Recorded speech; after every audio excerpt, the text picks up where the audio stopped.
We live. What's Shout up, out to my Shane Brown? shout out to my Uncle Joe. Let's get some people in the building, Unc, before we go ahead with your interview. Because this was a surprise interview. Me and you just talked about this earlier today, and we just did it real quick. So Let's do it. I wasn't able to let people know that I was going live. So let's get some people in the building right quick, and then we gonna start. Okay. How you feeling though? Uh, hey, do you think I need to put my jewelry on? How you feeling? We live. Do what you want to do. How you feeling? You Yeah, all right? baby. Listen there. Thank you, Shane, for inviting me on your live show, Shane. We thank you for inviting me. I thank you, Lord, that you have blessed and been there for me. You know, you've been there to keep the spirit of the Brown family. And I thank you, brother. You know, we go way back. We go back when you was 9 years old, bruh. You remember? Probably a little You was before. asking me a Probably, but thousand questions. I was I was younger than 9, Beeve. You was younger than 9, 8, We was in the mansion. We was about.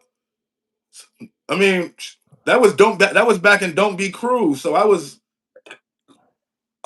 was young. I was probably 5. 8, 8, and 9, 8. I'm gonna say 8. I'm gonna No, say 8. no, don't be cruel. I was 4 or 5 years old, man.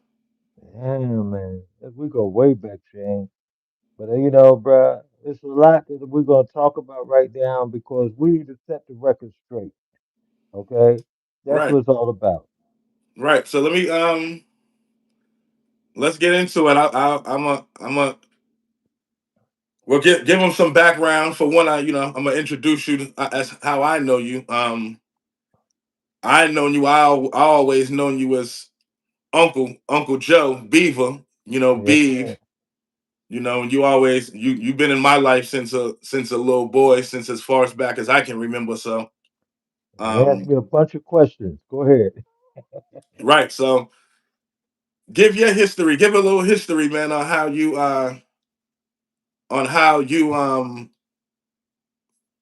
How it all started. how you got with the Brown family. Okay, well, let's start from the beginning. Okay, Okay. it started at the beginning with New Edition. Okay, I came from a group called Ray Goodman and Brown. Carole was the security for Ray Goodman and Brown, and he wanted to br- show New Edition what professionalism for the guys, the five guys. Okay, and it all began at the Gorham Hotel in New York City. That's where it all began with me and New Edition and Carl Hill, Jeff Jackson, Calvin. Okay, Calvin and Carl Hill came from the Newark platform. Okay, and when Carl Hill called me in, Shane, it was basically to give something back that I gave him to put him in the music business. So he got with New Edition. When he got with New Edition, he invited me and told the management to bring me to the table because they thought I would be the best wardrobe person to make sure the boys were taken care of. Okay, I was at an early age in my time zone with New Edition and Collier, Jeff Dyson, and Calvin Hubbard. So we started at the Gorham Hotel. When the Collier brought me the boys' wardrobe, they brought me in a new wardrobe. When they brought me and brought the boys' clothes to me, they had it in a trunk with shoes piled on top of it. I got to keep it real, Shane. Okay. So let me ask you. Okay, So you came in working for New Edition, doing starting out doing wardrobe. started doing wardrobe. And what year Okay, was this about? this was in oh my God, 93. Okay, 93. And when I saw the boys' clothes in a trunk, one of my old school trunks, I said, oh no. I called Ray Goodman and Brown back. I called Al Goodman back. I said, man, these boys Now, B, are you tripping. you sure this was '93? Because at that time, Uncle B was married to Auntie Whitney, and they were solo. Okay, let's say it was. Oh So my was God. this during Candy Girl era? Yes, this one they were Bobby were New Edition was Bobby was 17 years old at the time. Okay, Okay, and the rest of the guys were in their 16s, and all of them was like back to back in the ages. Okay, and Bobby Bobby Brown got attached to me. All the boys loved me. They called me Daddy B. Okay. So we were doing, when I came to them, we were about to do the movie Crush Groove. Okay. But the Crush Groove came after we did the Beacon Theater in New York City. Okay. And we were headed to do the Beacon Theater in New York City. Bobby has so much love for me. So much love. Okay. He told the security to get out the limousine and let Beaver get in the front seat and ride with us. That's how much Bobby loved me. So we went to the went to the Beacon Theater. I did not know that they had beef with a young man that I know named Rick Roberts. I didn't know Rick Roberts and I go way back, and that's when I first started in the business with the Manhattan. Okay. I went from the Manhattan, that's where it began at. Then from Manhattan, Harold Melvin to the Blue Notes. Then from Harold Melvin to the Blue Notes came Teddy Pendergrass. Then came Ray Goodman and Brown. Okay? And from Collier said, B, we want you to come. I want to put you with New Edition. Okay? They used to laugh at the vocals of New Edition. Okay? All the big celebrities that oh, didn't think New Edition had the vocal ability. But doing the management at MCA and Gerald Busby, these boys was shoot straight to the top. And so Khalil knew that I was the right person for the job. So when I got the boys, Khalil had his girlfriend making clothes for New Edition. I looked at the clothes. I said, no, I got to step these boys game up. So I called Curtis Gibson. Curtis Gibson came in at the Beacon Theater and took the boys' measurement. When he took the boys' measurement, he came back and we started to do Crush Groove. That's before the tour with Force MD, uh, the Fat Boys. All of us was on. All the boys. They had a platform set up to Al Heyman and Mom. Okay, it was nobody else but Mom at the table. Okay, and Khalil and the management. The management was Bill Dern, Rick Smith, and Steve Machat. I'm giving it to you at 100 the way it all began for New Edition. So New Edition was we went on tour with Al Heyman. Okay, it was no Live Nation. It was none of that. It was Al Heyman production. Okay, so we went from there. We did Crush Groove. We went from Crush Groove to the Boston Garden. That's where I met Mom. Okay, and I want you and to hold ask on, me a question about Mom. and to make everything clear, when you say Ma, that's when you met That's Carol where it all Brown. started. Yeah. Mom looked at, she told them five boys, don't y'all disrespect Beaver. Beaver, she had something special that I didn't know that this woman seen something that I didn't see of love. So she gave me and she talked to the boys and she told the boys, don't y'all disrespect him. All right. And she especially talked to Bobby. Bobby listened to Mom. Bobby listened to everything Mom said about Beaver. The boys, it was like this, Jane. Everybody had their connection to different. people that represented and was the people that worked for New Edition. So it was something about Ralph and Bobby and Ronnie DeVoe. Michael Bivins was Collier's boy. Michael Bivins, he basically looked at me as someone to show him how to fold his clothes, how to keep his stuff in order. So at the end of the day, Khalil got a little jealous because the boys were so attached to me. No disrespect to K. K was my man. I discovered him to be the bodyguard for Ray Goodman and Brown. That's how me and Khalil had a relationship, and he brought me to the table with New Edition. So as we began the mission and the travel with New Edition, Khalil was so protected over the boys. And there was another gentleman before Khalil. There was a young man named called Rick Roberts.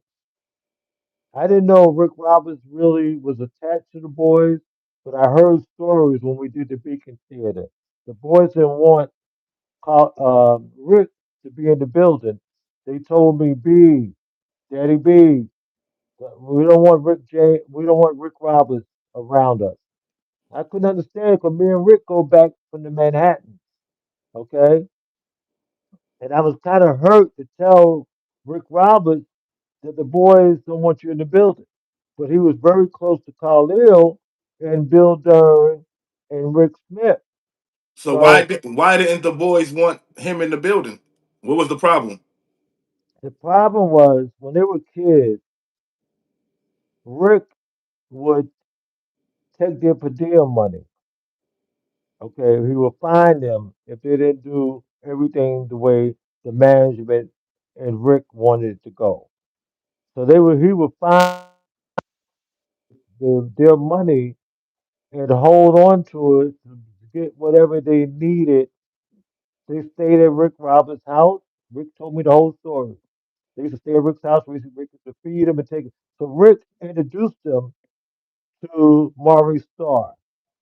So basically, Okay, Rick was taking advantage of him. he was taking. Yeah, he didn't understand. I wouldn't say taking advantage.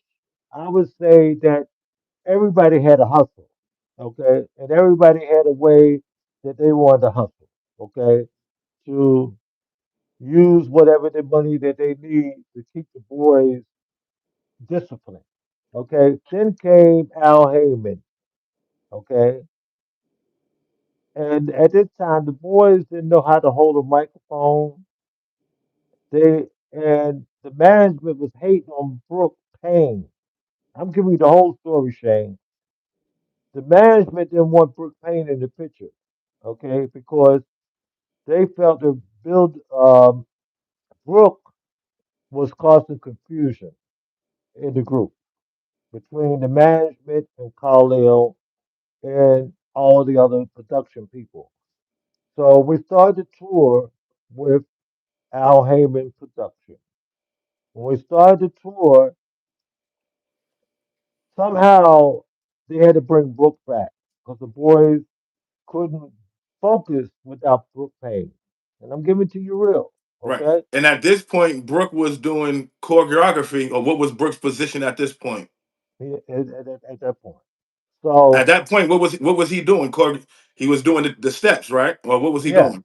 but Brooke basically would come in when the boys fuss with the management, okay, and the parents that they wanted Brooke back in the picture because no one could show them choreograph it to show them the choreograph, but Brooke that they felt comfortable with.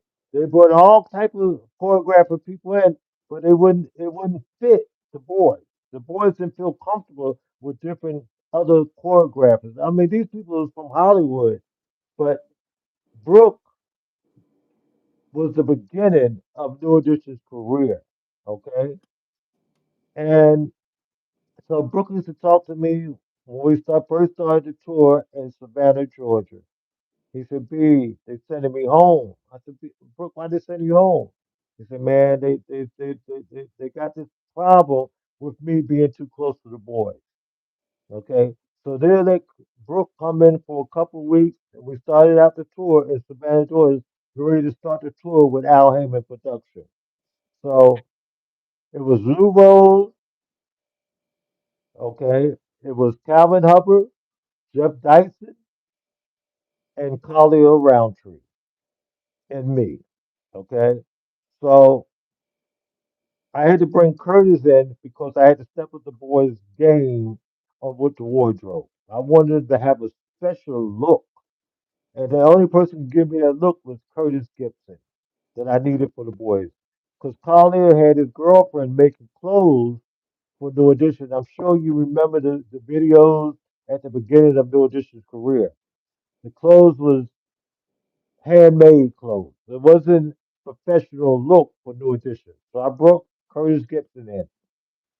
When I brought Curtis Gibson in, he gave him a different look. Okay. And the first suits that we made, that Curtis made, was an outfit that was gray with a line on the side, and I created the pocket on the sleeve. I told Curtis I want something different, that it would be a landmark for a New Edition.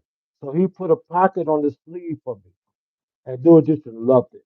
Okay. Ever since that, after that happened, Curtis Gibson became the designer for New Edition. And to this day, up until this day, they still got Curtis Gibson doing the wardrobe. Now, Curtis is my age. I'm 71 years old. I've been in the business 50 years. And I gave the wardrobe Curtis Gibson. I put Curtis Gibson with the Manhattans, Ray Goodman and Brown, Ready for the World. Now let's talk about Ready for the World and the management. So I'm trying to speed it up a little bit. So we're gonna keep these episodes going. So when we got to Los Angeles, okay, doing the Knight Rider and a few other TV shows, Soul Train and a few other shows, okay, I got a phone call from Mom. I call her Mom because her name is Miss Brown. Okay, she loved her Bobby Brown. She loved all her family. You guys were little kids at the time. So Mom said, B, take care of my son. So Bobby, after the tour was over, I'm speeding it up a little bit. After the tour was Take your over, time. Take your time. We ain't in a rush. okay. Take your time. So when the tour was over, Bobby wanted to take a vacation. Mom didn't want Collier with him. He didn't want Jeff Dyson with him. She didn't want Calvin Hubbard with him. Only person she wanted to take him to go on vacation with him was Beaver. So we went to Nashville, Tennessee, me and him. And we got on the plane together, and I made a few dollars extra along with my pay. And we wound up in Nashville, Tennessee, and he had a friend called Didi O'Neill. Didi O'Neill became one of Bobby's artists, okay, once Bobby got big, okay. So Didi and Bobby was supposed to have been the next relationship that Bobby loved Didi O'Neill. So Bobby said, B, take me to Applebee's. And when I went to Applebee's, we got to Applebee's with the private car, with the limo. He said, "Babe, order me a Cavassier and order Didi a Cavassier, but you order it for yourself and give it to us, slide it over to our table." So I said, "Bobby, you know you can't be drinking this alcohol." He said, "B, that's why I sent you and picked you, and my mother picked you to come out here with me."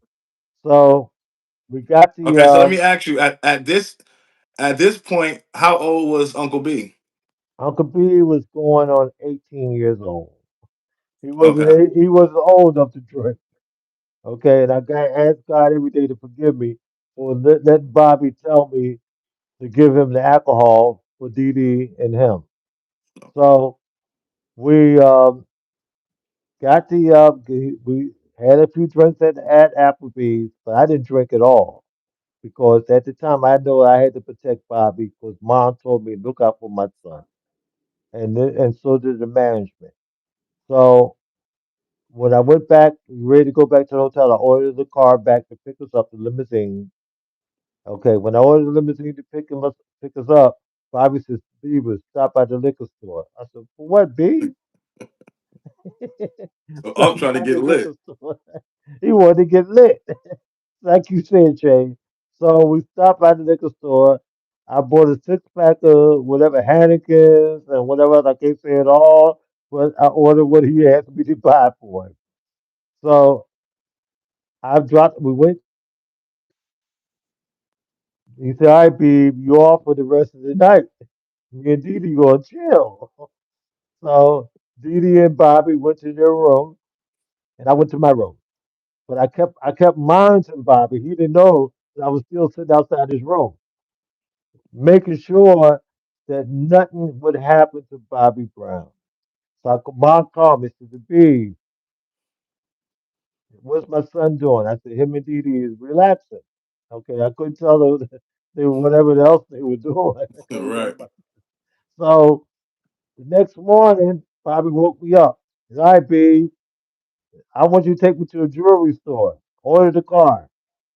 So him and Didi got in the limousine and we went to a jewelry store. He bought Didi a friendship ring. Mom went off. Mom said, Beaver, how did you let Bobby spend $5,000 for a friendship ring for Didi? I said, Mom, I didn't know what he was going to do at the jewelry store. I was standing right there. So So I let me didn't ask you, know. at this time, was Kim in the picture, LaPrincia and Bobby's mother? Whoo, that's another story, Shay. Kim was in the picture, okay? But, they're young kids, and Bobby wasn't really ready to call it, make his life with Kim. You know what I mean? I didn't understand what was going on, but I went with the flow. Okay, so Bobby bought her a friendship ring. We got back. So when after we got back to the hotel, Bobby said, "Okay, B, we're going to fly out here tomorrow." We had stayed in Nashville, Tennessee for like 3 days. Okay, and 2 of the days I didn't see Bobby for 2 days. He was in the room chilling and having whatever he do in his room. So, but I was sitting outside the door and I had the security from the hotel to make sure I had a chair and everything by his door. So we got back on the plane. He said, Daddy B, man, you know we love you, B. You know I love you, B. You took good care of me. So when we got back to when Bobby got back to Boston, I went back to New Jersey where I lived at. So mom called me. She said, Beaver, I love you so much. You took good care of my son. Bill Dern and Rick Smith and Steve Machat was really a little jealous. Jeff Dyson was a little jealous because I was attached to Bobby. All right. So let me ask you, But at this time, was Ma and Uncle Tommy in charge of management? Was they running management at that time, or was somebody else in okay, place? that's another story, Shane. We wind up going to Los Angeles. When we got to Los Angeles to do midnight Night Rider and the Coca-Cola commercial, that's when the hell broke loose with Bobby Brown and the Four Boys. And the Four Okay, Boys being New Edition. and being no addition. So they said they said Bobby called me and said, "Beeb, I'm leaving the group." I said, Bob, what are you talking about? You can't leave this group. He said, Beaver, they fired me. I said, what? So I went back to Ralph, Ronnie, Ricky, and Mike. I said, man, let's work this out. Y'all can work it out with me, with little Bobby, with Bobby. They didn't want to hear nothing I had to say. Bobby didn't want to hear nothing I wanted to say. So when I found out the next morning why they were firing him, because the boy from Soul Train that was all their friends. He was one of the dancers on Soul Train. He's the one. that went when Bobby went to whatever somebody was pregnant. I didn't know all the story, but I found out after that Kim was pregnant. Okay, so he wanted to basically take care of his baby. Okay, and that was going to be Lucretia. Okay, and that was the firstborn baby. So Bobby was basically trying to find a way that I don't want to say abortion. I want to say that he was surprised that Kim got pregnant, and now every time I sending Bobby home, they said, "Well, put Bobby on the Greyhound." I said, "Mom," I called Mom right away. I said, "Mom, they talking about put Bobby on the Greyhound, send him out of here." They were so upset because Bobby had got caught, stole the station wagon. Oh, let me back up a little bit more. So the night before, all five of them went in my suite and took all the wardrobe, turned over my TVs, like somebody broke in the room because I had went out that night on Hollywood Boulevard, just hanging out, just me and somebody else. You know what I mean? So when I got back to the room, they were mad because I wasn't in the hotel kicking it with them. They smoked a little weed. I forgot what name they used to call it, but they had the little weed. And they got mad because I wasn't there so they could smoke weed in my room. So when I got back, they turned over the TV, took all the wardrobe, and basically kind of told me somebody broke in my room. We were staying at the Beverly Constop Hotel. They went to the window in my suite and took everything else, stole all the clothes and took it to their room, all the wardrobe cases, and rolled it to their room. So when I got to the hotel, I seen everything turned over. I just see the clothes in there. So now I'm panicking. So I went down to the front desk and said someone broke in my room.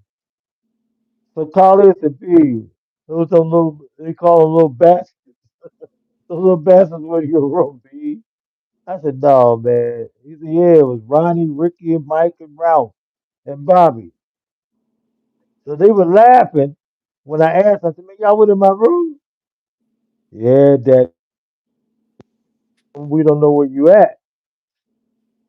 So I heard the next morning that Bobby was gonna be fired after they did that. Okay. So I So you tried to said tell he stole the Bobby station wagon. What's that he stole story? the station wagon. He stole the station wagon, and he went out to try to get Kim an abortion. Okay, but it didn't happen. Okay, it didn't happen. So Bobby got caught. The police pulled Bobby over. That's why they fired Bobby. That's the true shame. He got caught, and Ralph and the dancer from Soul Train bailed Bobby out of jail. That's the truth. The truth never been told. I'm telling you the truth. So the next morning, So he really got kicked out of the group for stealing the station wagon the still night in the station before. wagon and going out and get caught went to jail, and Ralph and the dancer from Soul Train bailed him out. Okay. Okay, so So what after happens from that, there when they try to send him home on the Greyhound and you call on the mom? Greyhound, and I kept saying, "No, man, y'all can't do that to Bobby, man. Y'all can't do that. Don't send him home on no Greyhound." So somehow they worked it out, and they put Bobby on the flight. So now this is where the bullshit came in. I didn't want to cuss you. I was trying not to cuss because I'm a deacon now. So the next morning, the management told me that we're gonna put you in ready for the world. No addition, the rest of the guys are going on their vacation. So we gotta find. At the time, I knew that I needed more work. You know what I mean? I needed to stay on the road and keep making money to put food in my house and everything, pay my bills. So they put me ready for the world. The reason why they put me ready for the world, they were trying to get me away from the boys, the other four boys. The Right. other four Okay, boys so had so so let me ask you. Okay, so once they sent Uncle Bobby home on a flight, and he was out of New Edition. They took you away from New Edition and put you with Ready for the World. we're ready for the world. Okay. And Rick Smith and Steve and dear Bill Durham was trying to put me with Ready for the World, but they had a couple white boys that didn't want me. Okay, so what I did, I went to Birmingham, Alabama, and sold myself to the boys, to Ready for the World, to Melvin and the rest of the guys. So they said, "Man, we need you." So I brought Curtis Gibson in again to design the clothes for Ready for the World. So I stayed with Ready for the World for the first tour, Old Sheila. I was with them for that tour. Somehow, something fell apart between Steve Mashat, Bill Dern, and Rick Smith. They had to find a way to fire me. So they fired me. So, knowing my background in the music business, I moved on and started doing promoting concerts with Salt and Pepper, the Fat Boys, with Puppy, with my boy, one of the boys in Fat Boys, and the other gentleman that was in Fat Boys. I can't remember everybody's name. I got old now, Shane. And so the Fat Boys made sure they supported me with Salt and Pepper. So I brought Salt and Pepper to Camden, New Jersey. Okay.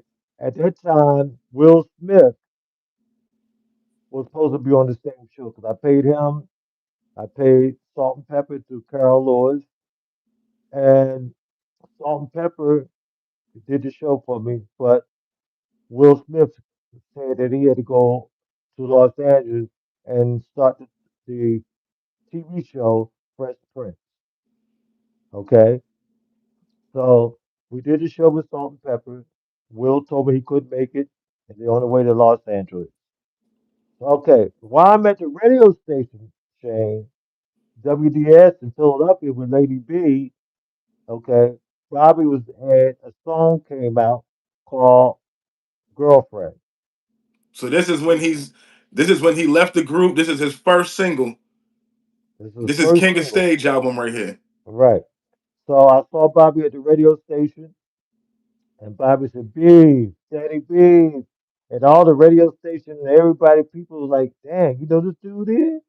They couldn't believe that. Bobby picked me up and hugged me and kissed me. He said, "Beef, you coming back with me?" But I went back to still doing promotions, and I went back to Ragerman and Brown. I was on the road with Ragerman and Brown, and a car ran in back of the van. We was on the way to Atlanta, Georgia.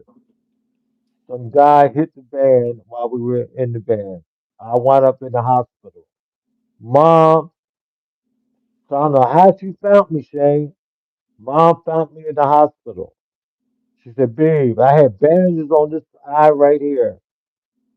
And Mom said, "Babe, I'm bringing you out with Bobby.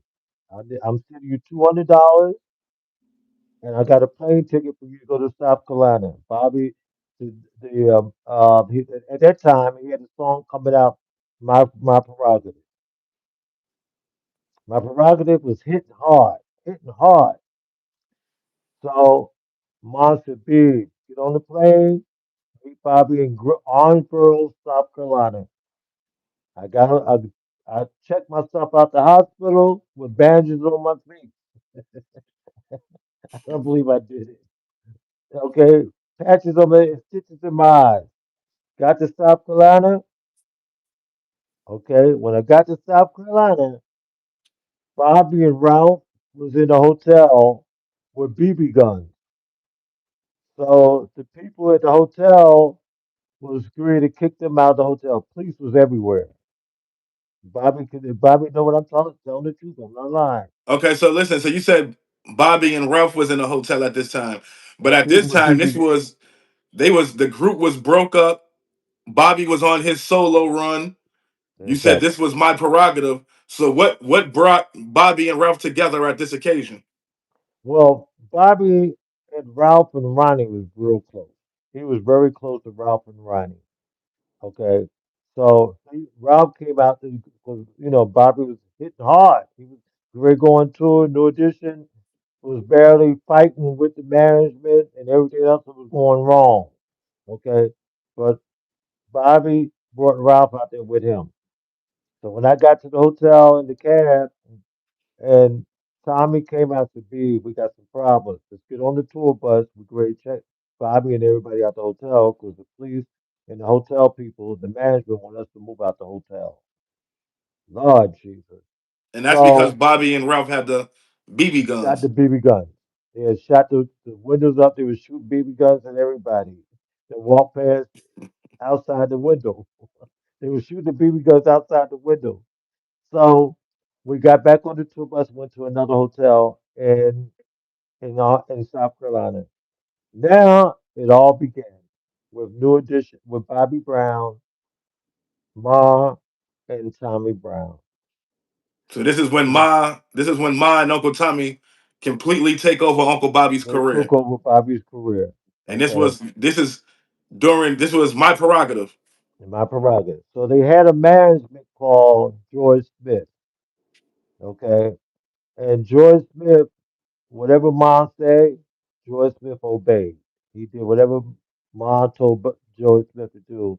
And Tommy was a family guy. You know, he loved his family. He loved Mom. He loved his brother. He loved his sister and brothers.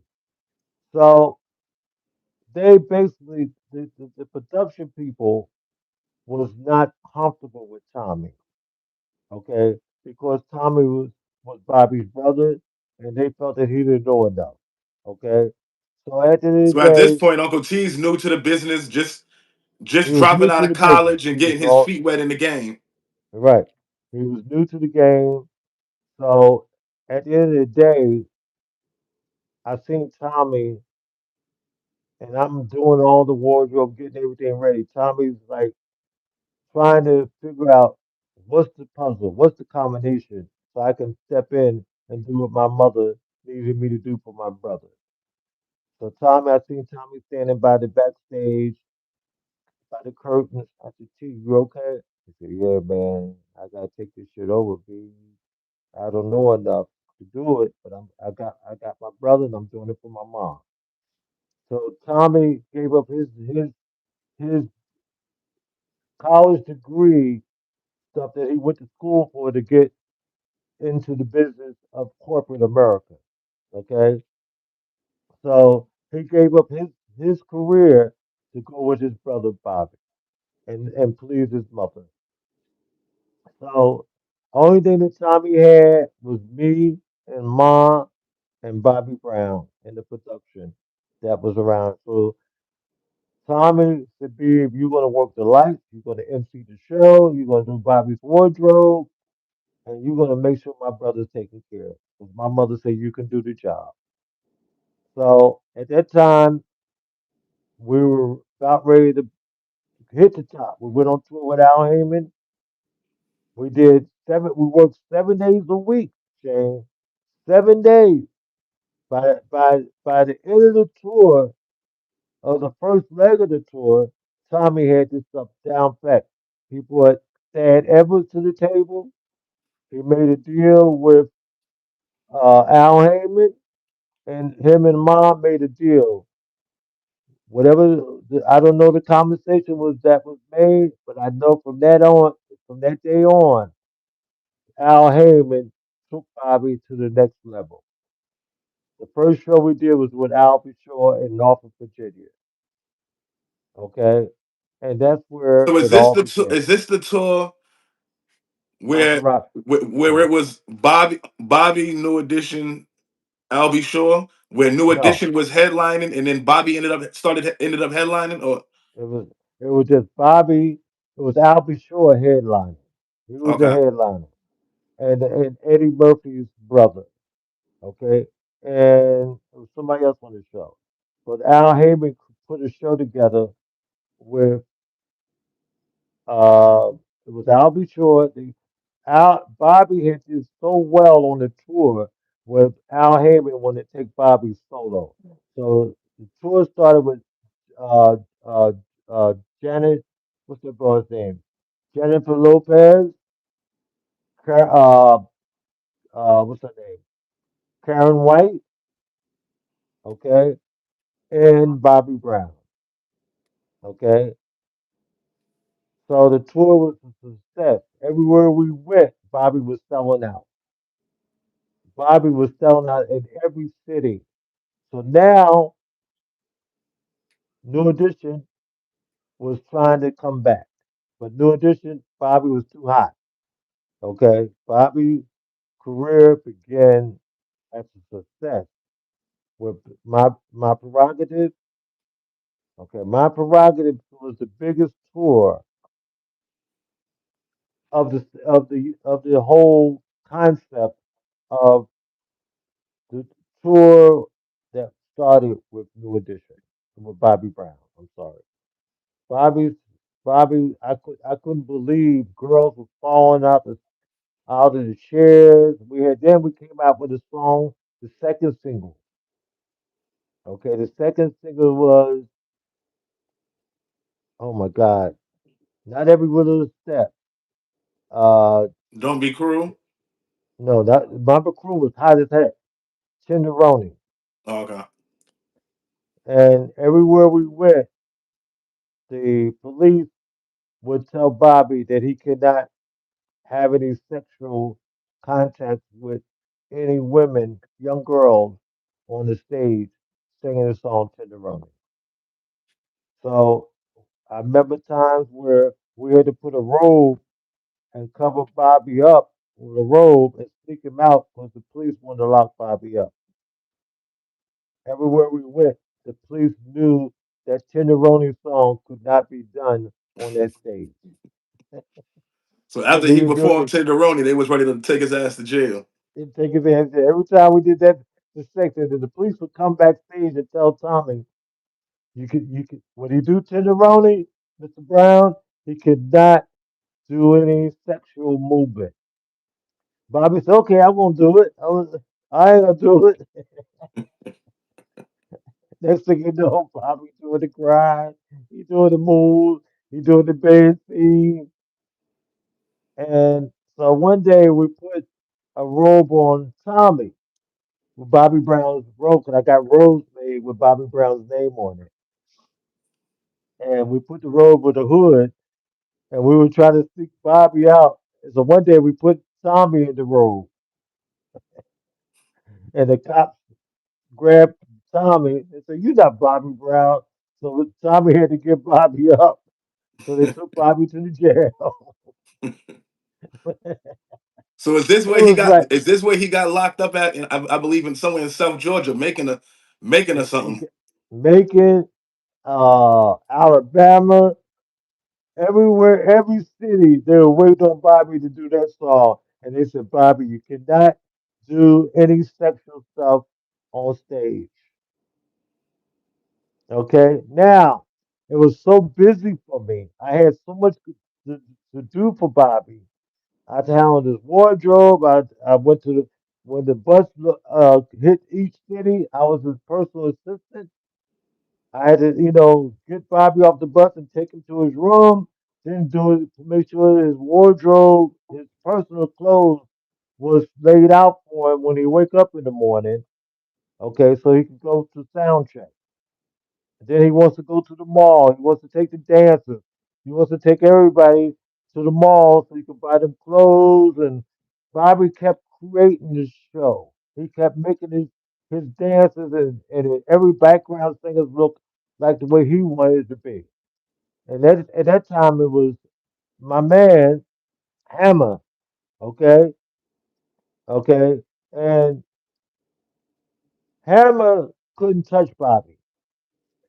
Okay, he could not touch Bobby, even though with all the big fancy bell bottom clothes that he had, he could not touch Bobby. Hammer, it was like neck to neck with Bobby and Hammer. Okay, so Bobby was selling all right, so Hammer had to go get everybody from the hood and put on his show to outdo Bobby Brown. They could never outdo Bobby.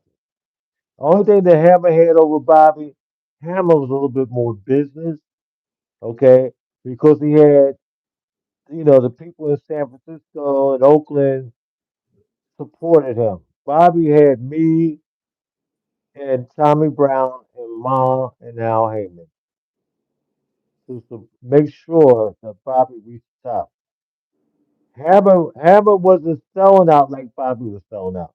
We were doing arenas with 20,000 people.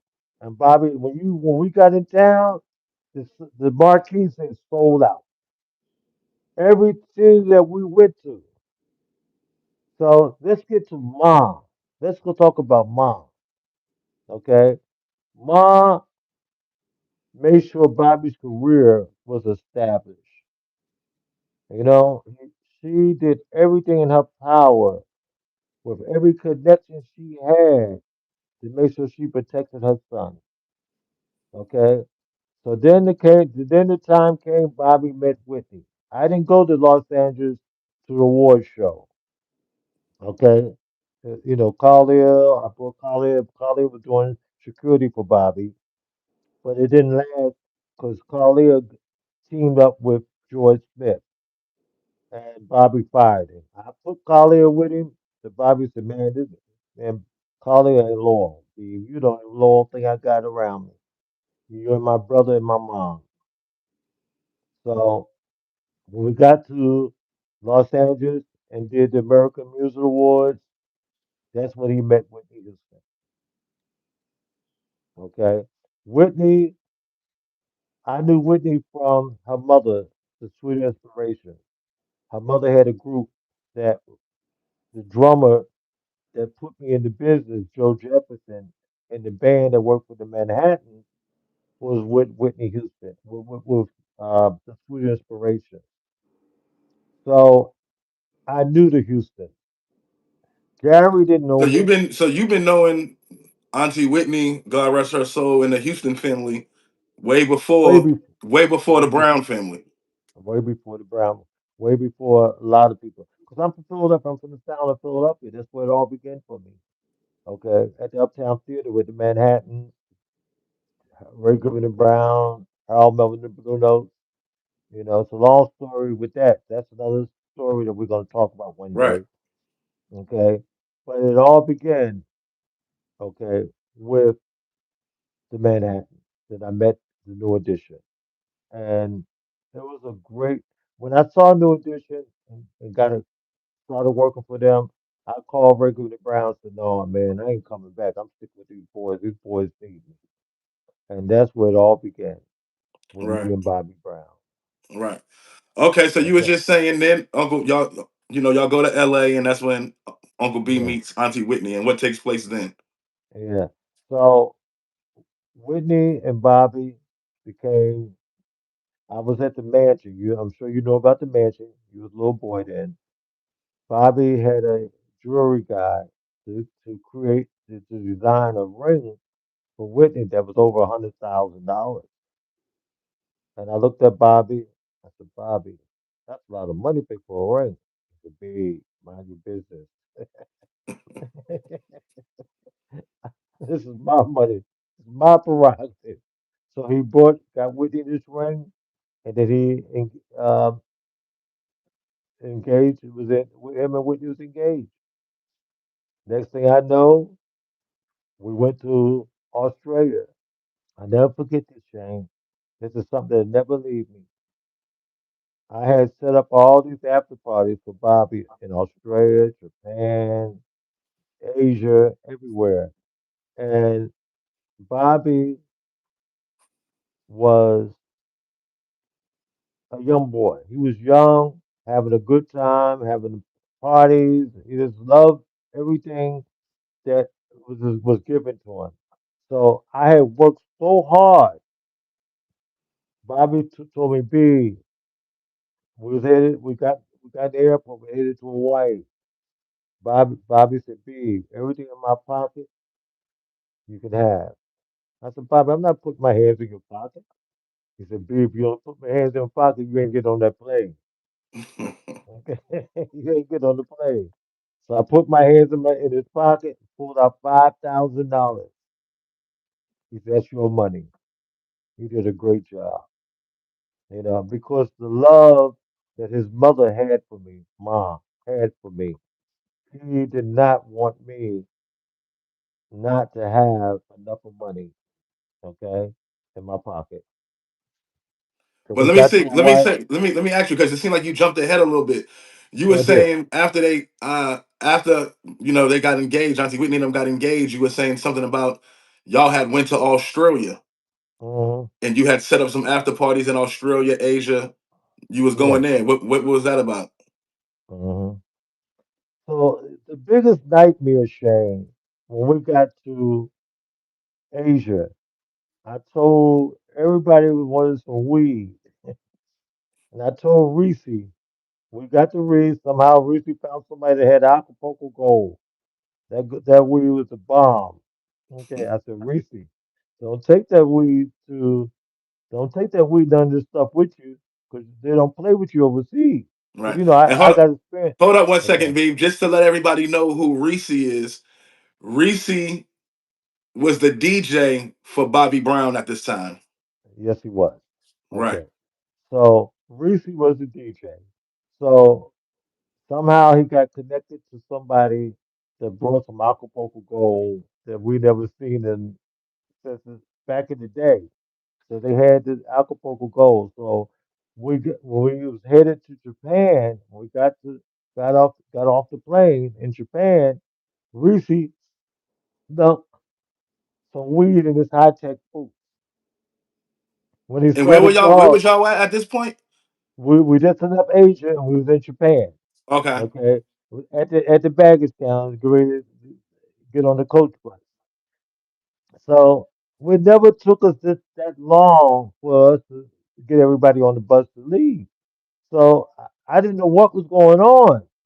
And everybody on the coach, Gary Houston, Coop, everybody was like, what's going on? So Thad Evans was the production manager, the tour manager. He came on the bus and we got some problems. Okay. That Reese just got locked up by the Japan police. Wow. They didn't say they didn't say Reese, they said Bobby Brown. That's what it always happened. They don't say the person that they got. They say Bobby Brown. So now we was without a DJ. Okay, the show still had to go on. Reese wound up being detained at the airport in Japan. Next thing we know, no more Reese, but the show had to go on. So So we kept how long was Reese locked up for? for a whole year change In Japan? in Japan. So When he y'all had got to out, leave. So y'all had to leave yeah, him there. we had to leave him there. So next time I see the Reese was at Mom's funeral, and So he he told never. me, So after that, he never worked for Uncle B again. no, he never worked with me again. So we saw him in Boston at Mom's wake, and he was the DJ there. Okay. And Reese told me he ate sardines for the whole year and rice.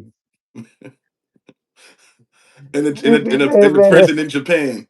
in prison in Japan, it Okay. cost So how the Bobby a lot of show? money. So after he gets locked up in Japan, what happens with y'all? The show goes on, and what else? The show kept going on. We kept moving without Reese. And some other stories that we're going to talk about in a few other episodes Right. that that was crazy. Okay. Right. So mom loved her son. She loved her grandkids. She loved her children, mom and pop. Okay. So the tour kept going on. We kept moving without Reese. And then from there, next thing you know, Bobby and Whitney got married. I think, and I hate to say this, Shane, the way I feel, if Whitney didn't take Bobby off the road, shut him down, Bobby would never had to start all over again. Thanks to God and Mom, they kept Bobby focused. We tried our Okay, so best when to you do say everything. when you say Whitney taking Bobby off the road, what do you mean by that? Okay, when she took Bobby off the road, she basically didn't want to, she didn't trust Bobby to be on out there doing his own show. She would love Bobby that much, and Do you think it's she was a? more. Do you think that she figured Uncle B would cheat on the road with different women? I'm not gonna say she thought he would cheat, but she was overprotective of Bobby. Okay, because Bobby was young and she loved Bobby so much, so she did everything in her power to control Bobby in her marriage. Okay, no disrespect to Whitney. I love Whitney to death. And I love Uncle. I love your Uncle. I love B to death. But I thought that that was the step down for Bobby Brown's career. So one time T. Whitney wanted him off the road, he completely shut it down. Shut it down. Next thing I know, we were Bobby. Everything started tumbling like a domino effect. For his career, his studio, his his production company. But I gotta back it up a little bit. I came when we were on the tour with Bobby Brown. I'm gonna talk about a group that I managed. Okay, this group was something that was special to me. Are you talking about Uh, you about to get into smooth silk? It's so We're gonna get there. We gonna get this. We're gonna get to smooth silk. yeah. We're gonna get to smooth silk. But you said we gonna get there, trust me. But you Uh-huh. said at this point, Auntie Whitney completely shuts him down from touring, That's right. and his career starts tumbling. The studio, the production company. So what do you mean everything started falling apart? Everything. Bobby was a king of stage. Bobby loved that stage, and we he couldn't come back the way that he wanted to come back. He even tried to keep his solo career going, even though Whitney had him come off the road. He went back on the road again, trying to keep his career going. And that's when The he new, went back on the road with New Edition for the home again, right? yeah, right. The new edition. They wanted Bobby back. Bobby was frustrated, okay, because he felt that he was bigger than New Edition, okay. He felt that he loved his brothers, but at the end of the day, he had some issues going on in his life, that he missed the performances like like Bobby Brown had it at the beginning. Tommy Brown and Mom tried to do everything in their power to save Bobby's career. Even though after Whitney and everybody was trying to control Bobby and protect Whitney, but at the end of the day, Bobby had lost he was lost. He was lost. And we tried, mom brought me in from North Carolina, tried to get Bobby back on the road. But then came the drugs, okay? The drugs was so overwhelming. We started, me and your mother kept trying to keep Bobby in the limelight. And we started doing after parties every time New Edition did a concert. And And this we were was like, Bob, hold- and this was during I spoke on this actually on the video that I put out earlier where you and my mother went out on the New Edition tour with Big Six. that's Y'all right. had artists and y'all did all the after parties. Y'all had Johnny doing after parties, Bobby doing after parties, Ralph. And Explain Johnny that a little, Gill. get into detail a little bit about that. Okay, the tour started with New Edition. And we had a lawyer named Jerry Frazier that came to Big Six in Bardstown. And he was trying to connect with us, and he found that New Edition was going on tour. So he went to Freddie C and Freddie C's son, and he created to lock down the after party. Okay, I went to a company called 40th Street Records because they were interested in Coop B. And that's That was Bobby's sister. right. So I got an X amount of dollars from 40th Street Records, and they had an artist that they were trying to put on the road. So they heard that what my plans was and what your mom's plans were. They wanted to hook up with us to promote their artist. So we knew that we needed the money to start the tour to be on the app to do the after parties with Koopy with Koopy. So we brought the whole family on the road with us on the tour bus, along with 40th Street staff on one bus, knowing that there's there was some things going on that I didn't know what I jumped into, Shane. And I convinced your mom, Coop convinced your mom that Beaver run the show. So we connected and got a tour bus, which we couldn't afford. We only had $15,000, and we started following the tour with New Edition. Thank God for Ma and Tommy Brown and Bobby, but I gotta give the props to Ma and Tommy Brown. They didn't let us fall. They didn't let us fall. Bobby, the after parties wasn't making no money, but we was hitting it hard. Well, every show that Jerry Jerry Fraser, Michael Bivins, and Ronnie DeVoe, that's why they still have an attitude at me today. Because me and Tina Brown stepped in and took Johnny Gill, Ralph Tresvant, and Bobby Brown. The people, all the after parties that everybody else was doing, we would shut them down because we had Ralph, Johnny Gill, and Bobby Brown. So after and every So basically BBD, their after parties, they wasn't getting no crowd and wasn't getting no money because you we had wasn't those getting three. we were shutting down all the parties that they had because we had a contract for Bobby, Ralph, and Johnny, and so it got And to how the did the point. other how did BBD feel about that? Well, Mike is still mad at me to the day. Ronnie, Ronnie's a good brother. Ronnie forgave me. Ricky didn't care one way or the other. Ricky, he didn't want all that drama.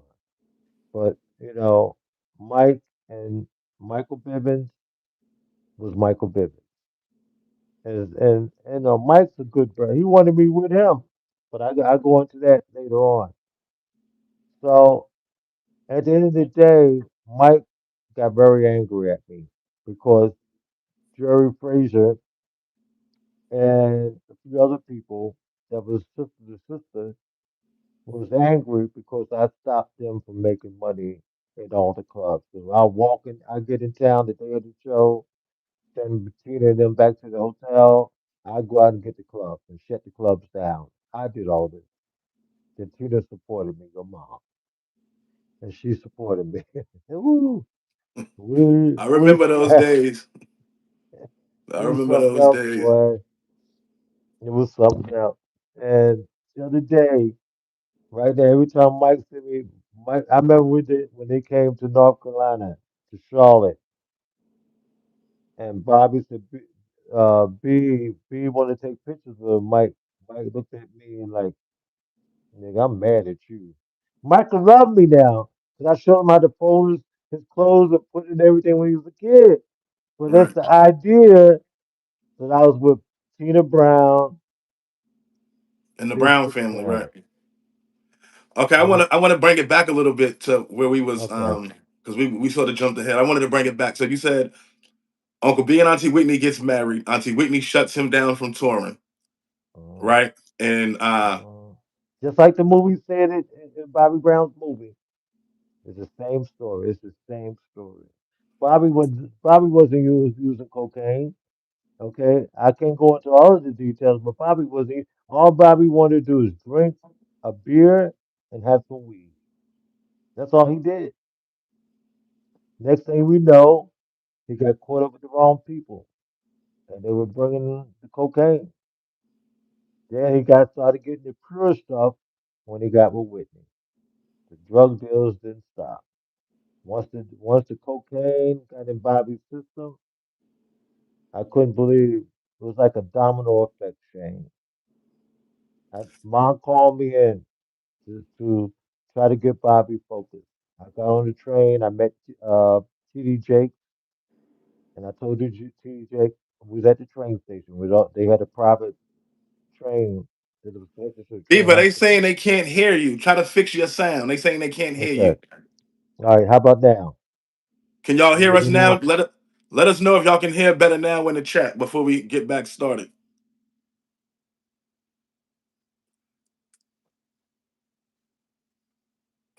But bet they said it's better. Yeah, it's better. Is Okay, better? so but I want to get back to that. So you said so Auntie Whitney shut him down and he's no longer on the road, and Uncle Tommy and Ma at this time are trying to save his career, and he's losing everything. Boss Town.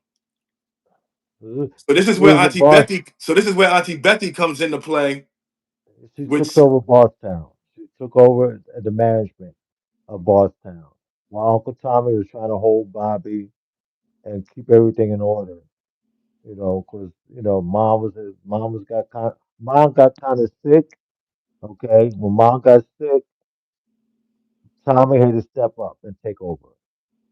Okay, then so he put Beppy. Mom asked Tommy to let Beppy be the management of the studio because he had to take more time with Bobby. Cause Bobby was like going through it, man. But B was like, man, at the this time worst was thing he out of about control. yeah, Bobby, he was out of control because of the cocaine chain. That cocaine took Bobby to another level. It was the worst part of Bobby's life, what I saw. But I'm the wardrobe guy. Bobby loved me. I remember when mom had me to come to Atlanta, she said, Steve, come see if you can get Bobby back focused. When Bobby saw me, he said, B, call Ryan Bird, call Victor. Let's put the tour together. I'm looking at Bobby like, B, it ain't gonna happen like that. We first gotta get you straight.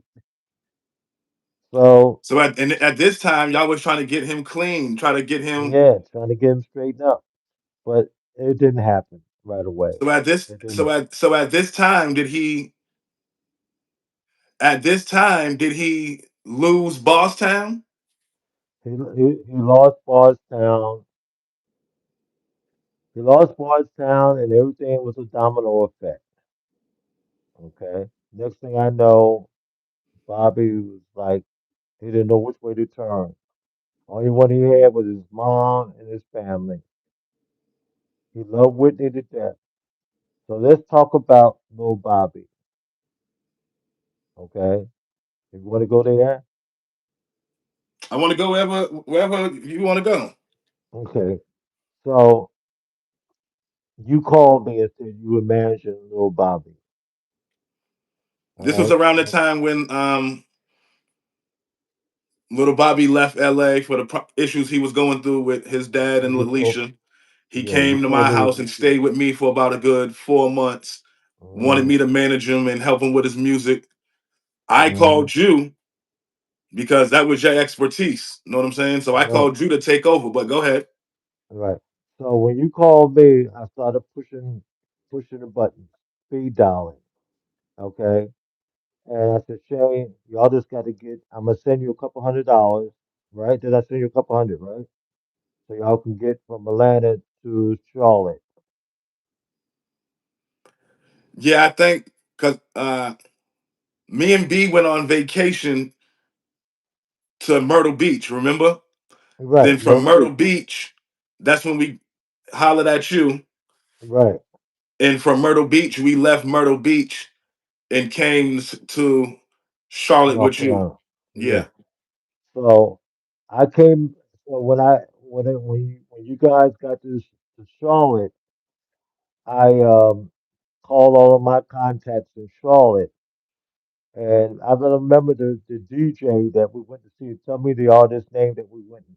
we went and kicked it with DJ Kid Capri that night. That's right. And I had security for Little Bobby We was and backstage security with for them, right? you. So So we you had went to a security and nightclub. everything laid out. Yeah. So the security person because he was the promoter for the show, the security person. So he got us there with the with that artist, the DJ, and then from there, I thought that we were going to take Bobby to the next level that he wanted to go. He Little said, Bobby. "B, little Bobby." He said, "Daddy B, you took care of my dad. I know you're gonna take care of me."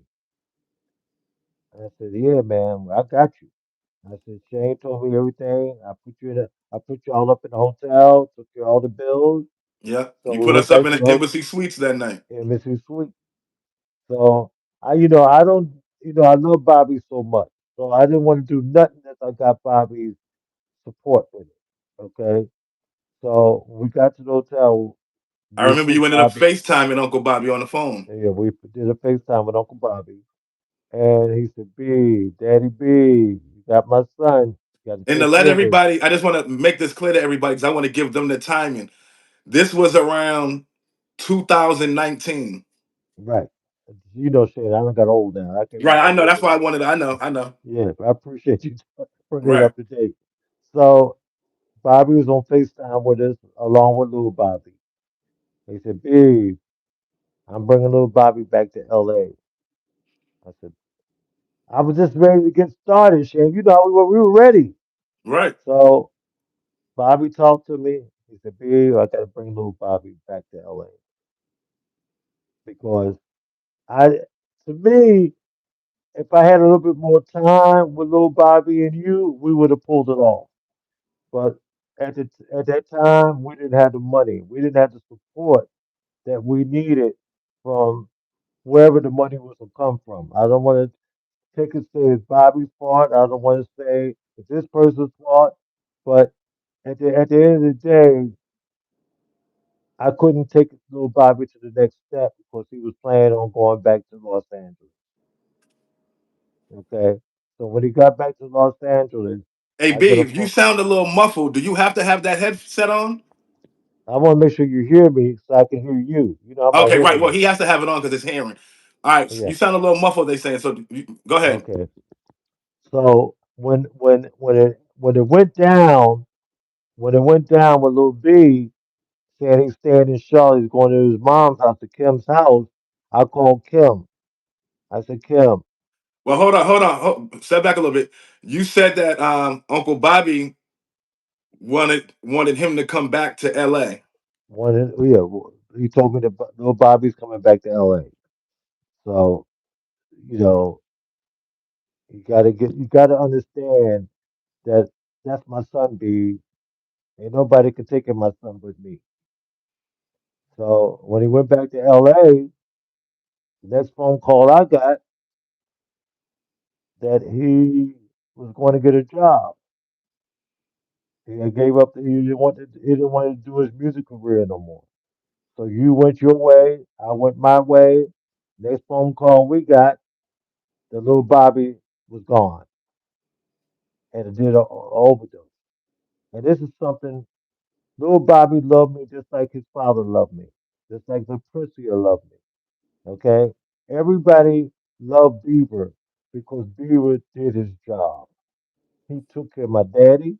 He took care of Bobby Brown. He took care of all the new additions. So I had a track record, knowing that I get it. And Mom believed in me, and Tommy believed in me. Tommy worked so hard to make sure that Bobby Brown was taken care of. No matter what it took, he took care of his brother. Right. But I want to bring this here because You was about to get into how we ended up leaving Charlotte and going to Kim's house Right. because Kim didn't stay too far from Charlotte, and you said that you ended up speaking with Kim. Sleeping with Kim. I called Kim. I No, I never said saw not sleeping. I said you end up speaking, talking to Kim. speaking to her. Yeah, yeah, Yeah. yeah. So Kim said, Babe, I know you could take care of my son, but little Bobby got his own mind. So whatever he wants to do, little Bobby's gonna make sure he makes do what he need to do. He's just like his dad. He's gonna make the own choices that he want to make.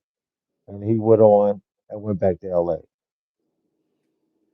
Then the That's next it. call That's you it. got, he was getting a job. Yeah. I remember that he was in LA going through it. He was I heard so much, and we heard a lot right on the that verge he of, wasn't happy. he was homeless and he was trying to get a job to Uh-huh. keep it rolling, keep it floating. To keep him, yeah, to keep stay focused. And Right. he stayed with his dad for a while in Lisa in his dad's house. And I guess it didn't work out. And next thing I know, he got his own apartment, got a job, and got his own apartment. No, When he he got didn't get his his own own, apartment. Uncle B and Alicia was going through some things. Uncle B ended up getting a condo, and okay, little Bobby was staying there. And that's yeah. yeah, So I didn't keep up on it, like, 'cause I had to, I had a lot going on my plate. So my focus was you next, okay? So I was trying to get everything situated. Okay, if Lil B don't do it, then let me take you guys. Let me take Lil Tommy, Shane, and Akeem. You know? but that was prior because at this time I wasn't doing no music at that point. Yeah, yeah, you was out of it. But but little Bobby ends up going to LA. We get the phone call that he Hmm. was deceased. And how'd you feel? I felt like I felt what the group supposed to feel. I failed. I felt that I didn't accomplish what I could have did for little Bobby. You know, because like I wanted to show Bobby Brown that I could take his son and get him ready to go into his music career, his vision that he wanted to do. I really felt that I could do it. But when little Bobby said he wanted to go home back to LA, I knew that it wasn't gonna go no further than that. And so when I heard the bad news, I felt like I didn't do everything I could have did to hold little Bobby and make sure he was secure and make sure he had a place to live and had to put him in the studio and market him. I couldn't do it. I didn't have the Right, money because when Bobby called him home, I couldn't get people interested in working with him, you know? right, So then you called me and said, B, little Bobby's back in Los Angeles. Then I got the phone call from little B. We called him. Then little B said, I'm giving up the music business. I'm going to get a job and things ain't working out like I thought it would be. I appreciate everything you've done, you know. I still thought about Ma and Pop, that I didn't uh, complete what Ma would wanted me to do for her grandson, you right. know. So I wanna get a little back. I wanna talk about Chrissy a little bit Okay. because I remember I forget what birthday that was, how old Chrissy was turning, but it had to be about her 11th, 12th birthday Hmm. when we was at the mansion, Country Club of the South, 1014 Tullamore, when you got Bow Wow to come to Chrissy's birthday party. Okay. Let Explain that me a little bit. let me give you a little bit more detail on that. Bobby was had to go away to the joint. Okay. Somehow him and Whitney had some infusion, and Bobby had got locked up. So Whitney and your mom called me in North Carolina, And they said, B, can you get Bow Wow for Bobby Chris's birthday? And I said, yeah. So I called Tyler Perry's first cousin, Marlon Campbell. I said, Marlon, I need you to get Bow Wow for Bobby Chris's birthday. But everybody, Mom, Miss Houston, told me the party wasn't going to happen. But I had already lined it up. So Marlon Campbell told me he could do it. So he called Bow Wow in Los Angeles, paid for a paying for a flight for him to fly in for Bobby Chris's birthday. And I said, Marlon, I need you to get something special for them for Bow Wow to give to Bobby Chris when he get there. So Marlon said, okay, I'm gonna get her a dozen roses and we're gonna get her a charmburst and I'm gonna give it to Bow Wow to give it to her. I said, man, you gonna do that for me? He said, Beaver, I got you. You did a lot for me. I'm gonna make sure that Bow Wow gives Bobby Chris a birthday party to give her. Cause somehow I didn't know the connection between her and Bow Wow, but Whitney wanted it to happen, and your mom wanted it to happen. Right. She loves But Bow Wow at this time. she loved Bow Wow. Right. So I told Marlon what I needed to do, what I needed to happen, and Marlon made it happen. So when they showed up at the mansion, at Whitney's mansion and Bobby's mansion, it was a great day for Bobby Chris. It was. She was so happy. And Whitney, your mom, thanked me so much. And they thanked Marlon Campbell for putting it together. They didn't know I was behind it, but they knew that I pushed the buttons. Right. Because anything that your mom wanted done, she knows she can call Beaver. Anything that mom wanted done, they know they can call Beaver. Beaver going to get the job done. Right.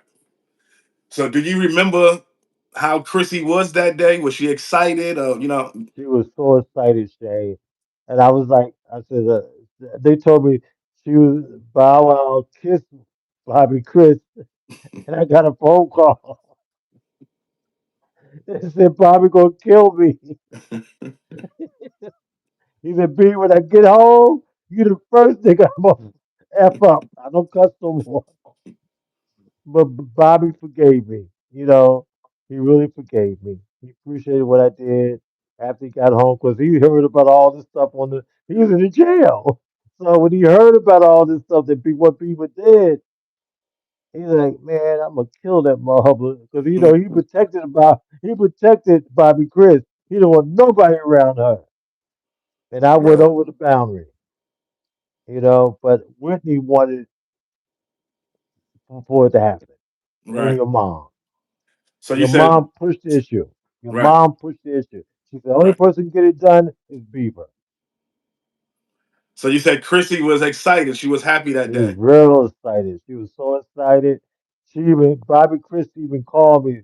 Thank you, Uncle Beeve. Thank you, Uncle Beeve.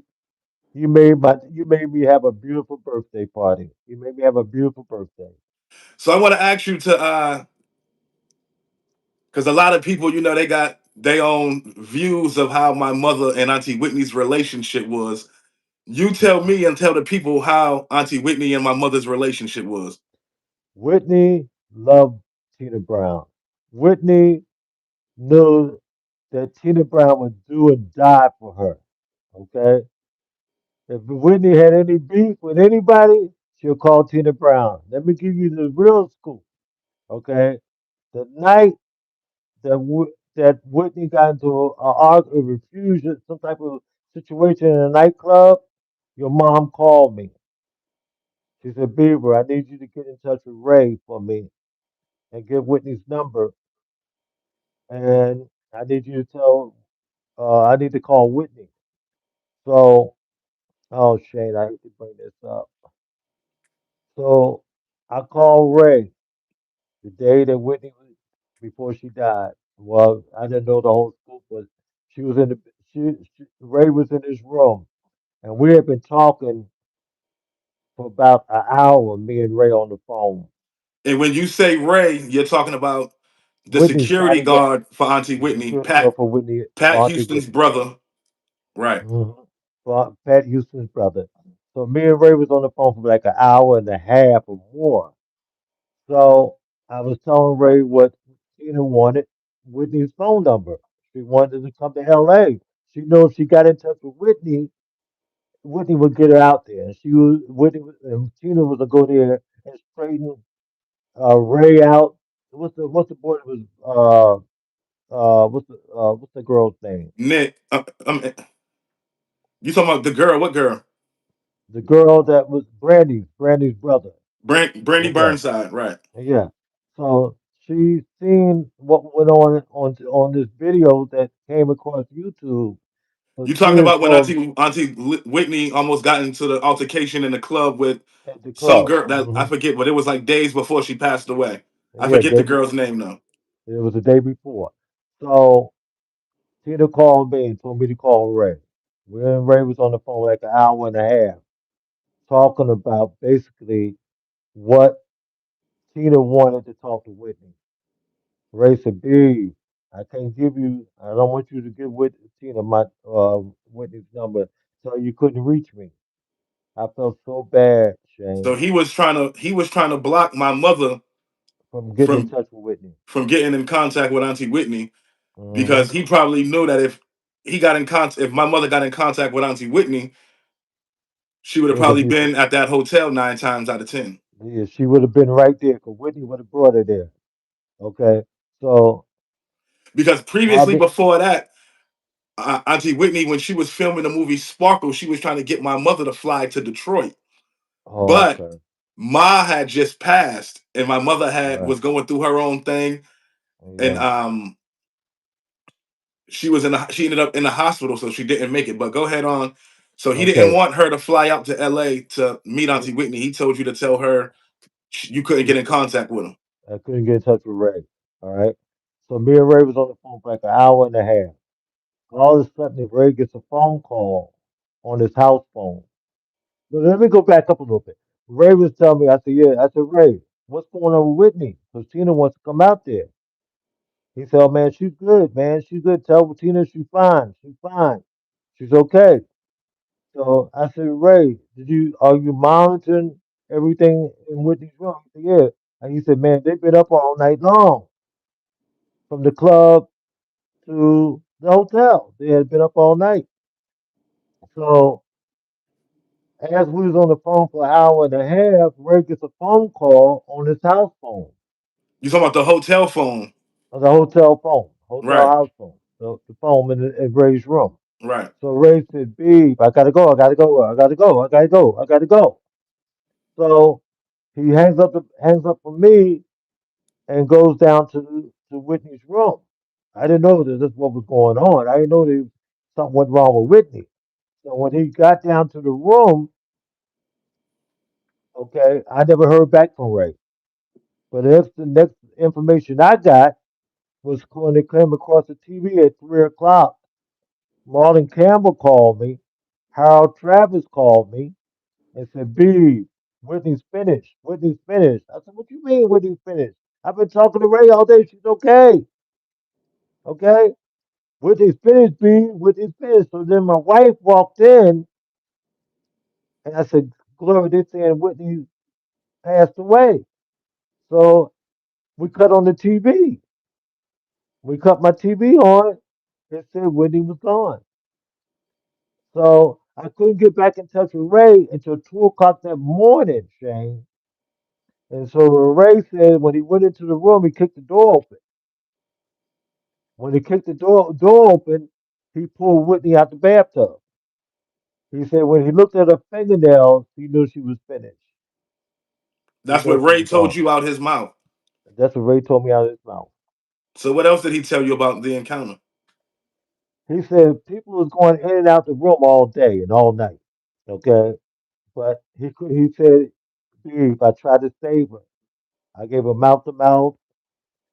There's nothing I could do. There was nothing I So could do, basically, Ray Shane. said when he went in there to pull her out, he could already tell that she was gone. She was gone when he pulled out the bathtub. He already knew she was dead. He tried to give her mouth to mouth, and nothing worked. Okay, this story never got out to nobody, the news, or nobody. It was between me and Ray's conversation. Right. So you're the first to hear it, and so is everybody on YouTube. I just hope this don't cause me a nightmare saying this, but I'm keeping it 100. You know what I mean? Saying Right. because that's what happened. If Tina could have got there, Whitney still would have been alive. I gotta say that. So you No feel matter as what if everybody he. else is saying, So do you that's what I feel feel. like? So do you feel like it was already planned for that to take place to Auntie Whitney during that time? Shame, that's a conversation that we'll talk about. I know Okay, you don't because want I to talk feel about. I know you don't. I know yeah, you don't want to get too yeah, in depth 'cause- because of the situation. yeah, because so much been said, so much been told by your auntie Lily. So much been said that people feel that the love that they have for their sister-in-law and the love they have for their family and their brother. A lot of things have been said, Shane, that the truth has never been told. Okay. I'm hearing more Well, conversations. let me ask you this because I know you don't want to say too much Right. due to obvious reasons. Know what I'm saying? But let me ask you hmm this: do you feel as if there was foul play involved? Shane, you took the words out my mouth. Okay. That's all I can say. I'm not going to run it in the hole like Lily did. Okay. I'm not going to go into details what everybody else's thoughts were. But you got to remember where I come from. I come from the lifestyle of the rich and famous. And all the rich and famous record reps, when I seen Jennifer Hudson, okay, started taking the place, okay, where Whitney shoes, I knew right then and there it's business, James. And I ain't gotta say no more. It's Right. business. Right. I know. I don't want you to speak no more on it because I know you up in age and I know you. But I could go into a lot of details, but only God could protect me. No man, ain't nobody can do nothing to hurt me, no more than what I already been hurt to people I love in this music business. And this business is who it is. It's just coming out today, this year about Puppy, you know? So a lot of things that's been going on in this record industry that has not been fair to the talent, the careers of different artists, okay, that has success. And we're gonna go. I want to say this. You're gonna find out more on my channel, Shane. I'm gonna go right. into detail. And when you go to 2743 Entertainment, you're gonna hear the truth because I can't keep putting it under the rug about this record industry, and I want to leave it with that. This record industry is something that's a nightmare to people that didn't have proper education, they had talent, but they didn't have the knowledge that they needed to have to do their career because they got caught up with the hype and they trusted everybody to get them there instead of knowing that whatever God got for you, you can't give it to the devil. And that's all I'm gonna leave it with. Okay. So let me ask you this: what's your hmm relationship like with Ray now? My relationship, Ray's still my boy, okay, but I haven't heard from Ray since Bobby Chris passed away. I haven't heard from him or Pat since So you Mom. haven't heard since from Ray since Bobby Yeah, Chris. yeah, I haven't heard from Ray. Okay. And So then as Big far as Lim died. Then Big Lim died. Then it was me, Big Lim. We had a relationship with Ray, and we communicate with Ray every day, almost right. by phone. So as far as what took place with Chrissy, do you feel there was foul play involved in Chrissy as well. It's already been showed, Shane. It's already been showed with the young man that she was. Why would you let a young man knowing that Whitney put him in a loop in her house and with her family? Okay, then when everything got messed up, here this young man was in the loop. And the people that are supposed to be the guardian of a Bobby Chris, okay, the people that are supposed to be the guardian didn't monitor and keep this boy. I talked to Ray about this. I said, Ray, you know me. I'm from Philadelphia. Okay? So if somebody's around somebody that's not helping the system, and I'm trying to make it clean, okay, that's not doing the right thing for a girl, a young girl, that her father and mother, and if she lost her mother, and you still let a nigga around like that around your daughter, around Bobby's daughter, and y'all supposed to be the guardians over her? How can you do this? Then y'all put her on national TV after her mother died. So these are things that I can't talk about right now. But I'm gonna talk about it as we get to the state to the phase with me and New Edition and Bobby Brown. I'm not Right, there yet. I'm just having this conversation with you. But there's a lot because I got love for Tommy Brown, okay? Because he did so much to protect his brother. He did so much to protect his family, okay? Whatever mom wanted him to do to protect her son and her brother and his brother, he's there. He was there for his family and his mother and his brother, okay? Me and T, let me tell you about this here, Shane. I flew to LA about 4 months ago, or maybe 5 months ago. I'm at the airport. Tommy calls me. I called Tommy. I said, Tommy, I'm at the airport. He said, Babe, get in the cab. Come on here. Because I was about to sleep, because I was very close to deal with CBS TV. Okay? Tommy said, Babe, get in the cab. I'm going to pay for the cab. I said, Tommy, you ain't got to pay for the cab. He said, get in the cab. I need you to come here. I got his cab. Tommy was standing downstairs. I said, Tommy, I'm downstairs. I didn't have to even call him. He was down there waiting on me. That's the love that we have in this family, right, that the family loved me. Tommy paid $126 for my taxi. I had money in my pocket. He said, No, I'm going to pay for your cab. I need you to come here. And when I got there, I didn't like what I saw, but I'm not going to go in detail. But at the end of the day, I was there for Tommy Brown. Tommy Brown was there for me like you always been. He right. loved me because his mother loved me. His brother loved me. His family loved me. Well, you know, You we all understand? loved you, babe. You know, I know you you did. always took care of the Brown family, man. You always been like an uncle to me, That's right, Tom to the Shane. whole family. You family. So let me ask That's you. So right. let me So you know, Chrissy was foul play. So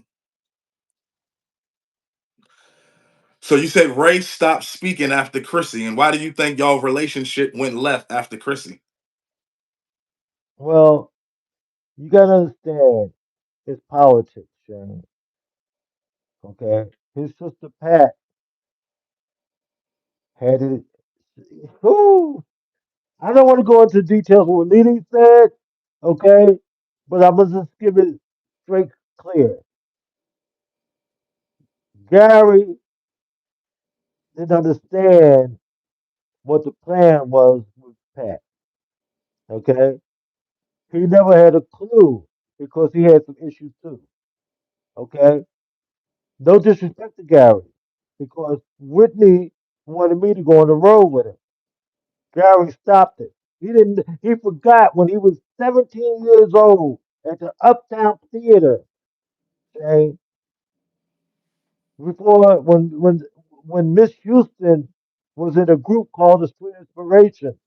And Mr. Houston knew who Beaver was. When Mr. Houston saw us at the end of the tour, Mr. Houston, he said, "Don't I know you?" He said, "Yeah." I said, "Yeah."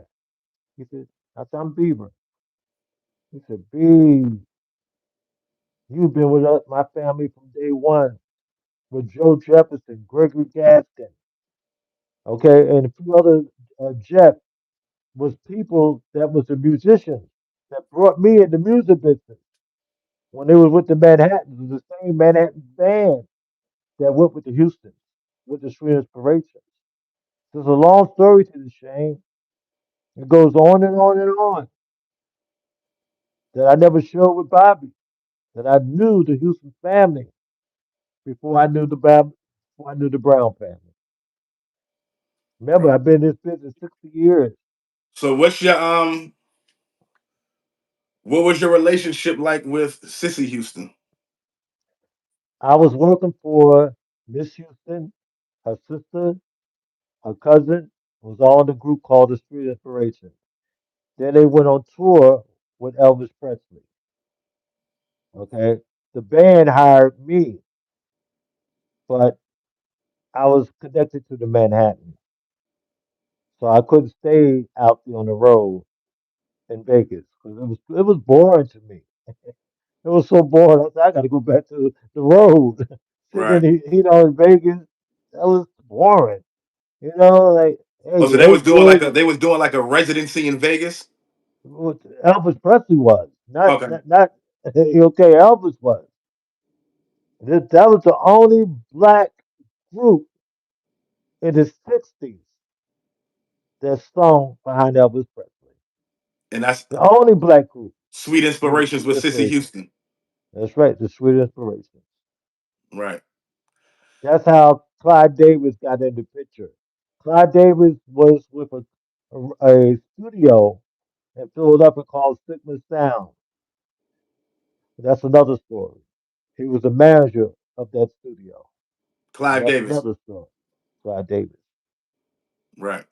So my story that's going to be on 2743 Entertainment, I want y'all to look for it. Right. And we're I gonna want have you on y'all, here as well. So let me ask you this then, Beef, right?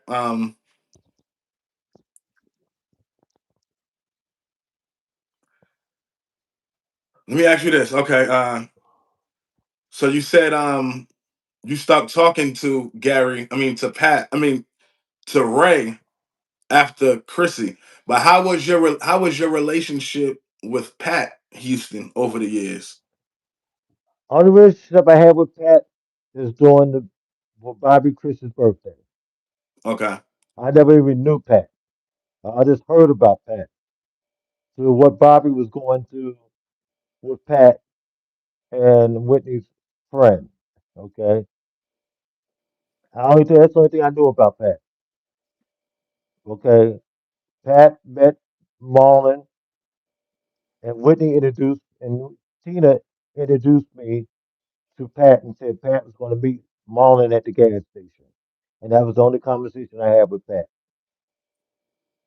She never called me to thank me because they were fighting me because they didn't want Whitney to do their birthday party for Bobby Chris.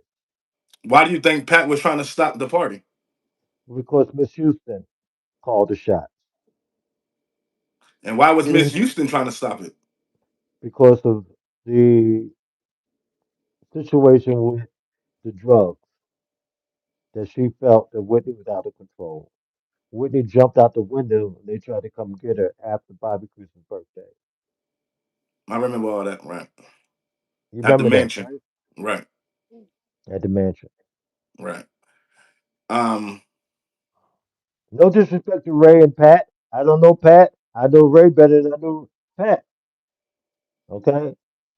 But at the end of the day, it was a sorry ending that caused a lot of love went down the drain because people got to the point where money meant more than love. right. Money, Shane, money is the rule to all evil. That's what made me go give my life to the Lord and become a deacon. And that's why you ain't heard me say but one small cuss word since I've been on this phone, because I gave my life to the Lord. I'm a deacon, I'm a 7 Day Adventist, and I want everyone to know that this lifestyle is always a bad ending at the end. This music business. Look at Puppy, okay? Only one that came out on top was LL Cool J and Queen Latifah. And Will Smith is so miserable right now. This music business,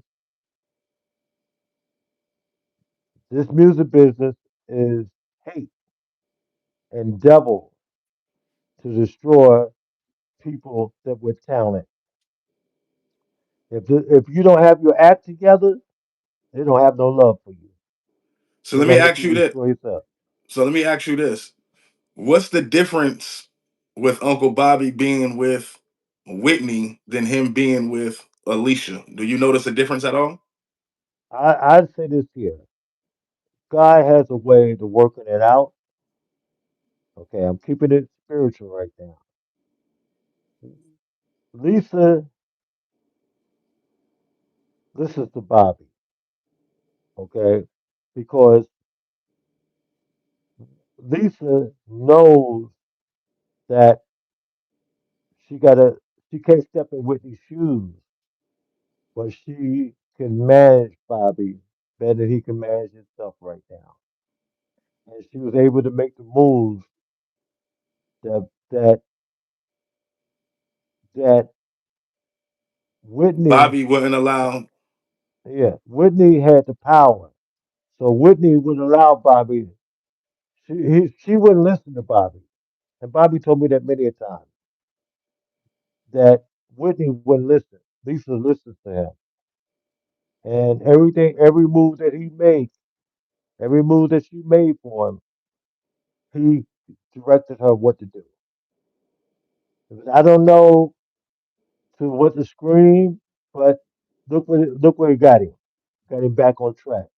Even though he lost his mother, lost his father, okay, lost his sister, okay, lost Bobby Chris, lost his dear son, little Bobby, okay, and he's real concerned now about it. I'm going to say I don't know what's going on in LA with Tommy Brown, but I'm sure Bobby don't want to see another nightmare in his life. If he loses his brother, y'all got to pray for Bobby. That Lisa and his three new kids will have the love to keep Bobby going on. Because Bobby been through it, Shane. Your uncle been through it. You know how it feels to lose your kids. First, you lose your wife. Then it's over the things that happened in the drug situation that didn't help. Didn't help Bobby. The drugs didn't help Bobby. That destroyed and all that mom worked for to get her son out once he left LA. Once he left LA, mom didn't stop until she got him back on top. So let me ask you this: so what did you think about the reality show being Bobby Brown when it came out? That should never happen. And why do you say That that? should never happen. Why do you It say made that? them look. It might have put money and fame that they needed, but Bobby didn't need that. Whitney didn't need that. That's why I didn't go to none of the sets. Okay, what they did in Atlanta because I didn't. I thought it was too ghetto for Bobby or and Whitney. It was a move. It was a business move to make Whitney and Bobby look who they were. That they have fallen apart. That TV show should never happen. Even when they did the one they did with Lisa, huh, to me it shows some highlight of it. Okay, but at the end of the day, it still didn't help Bobby. Bobby loved that stage. He's the king of stage. He's the king of stage, man. He was bigger than Rick James, and Rick James was his idol. Okay, Bobby was the king of stage. He was the reason why New Edition, energy that Bobby laid the tracks for Belle de DeVoe. Okay, New Edition, and then Bobby, Ricky, and Mike.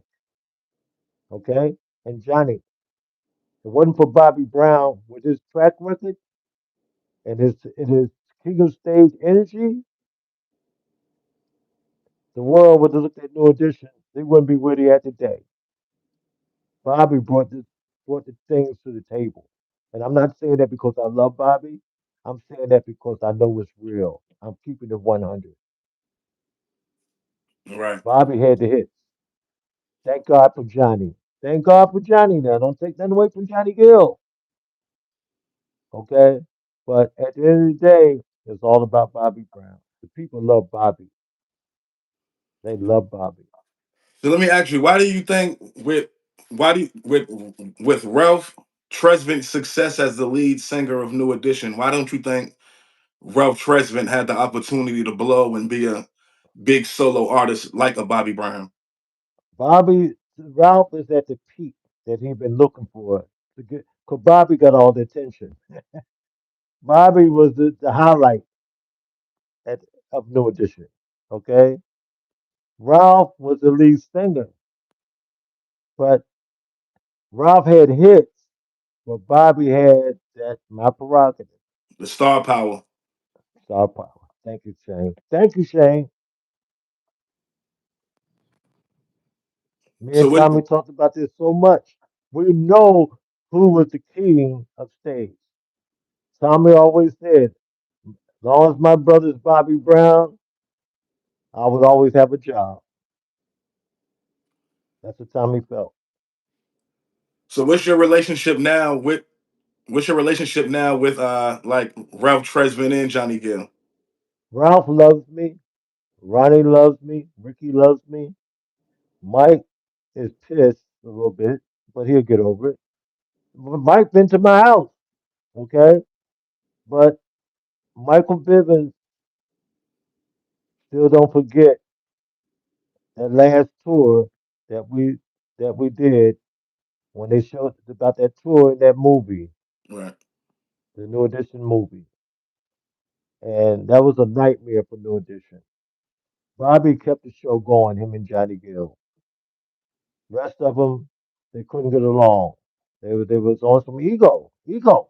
Ego's the enemy. And Your phone was kind of choppy. You said ego is the enemy and what? We can't hear you. We can't hear you.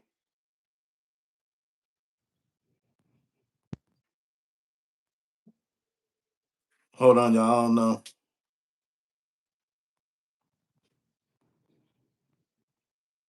Let's give him a second to try to come back.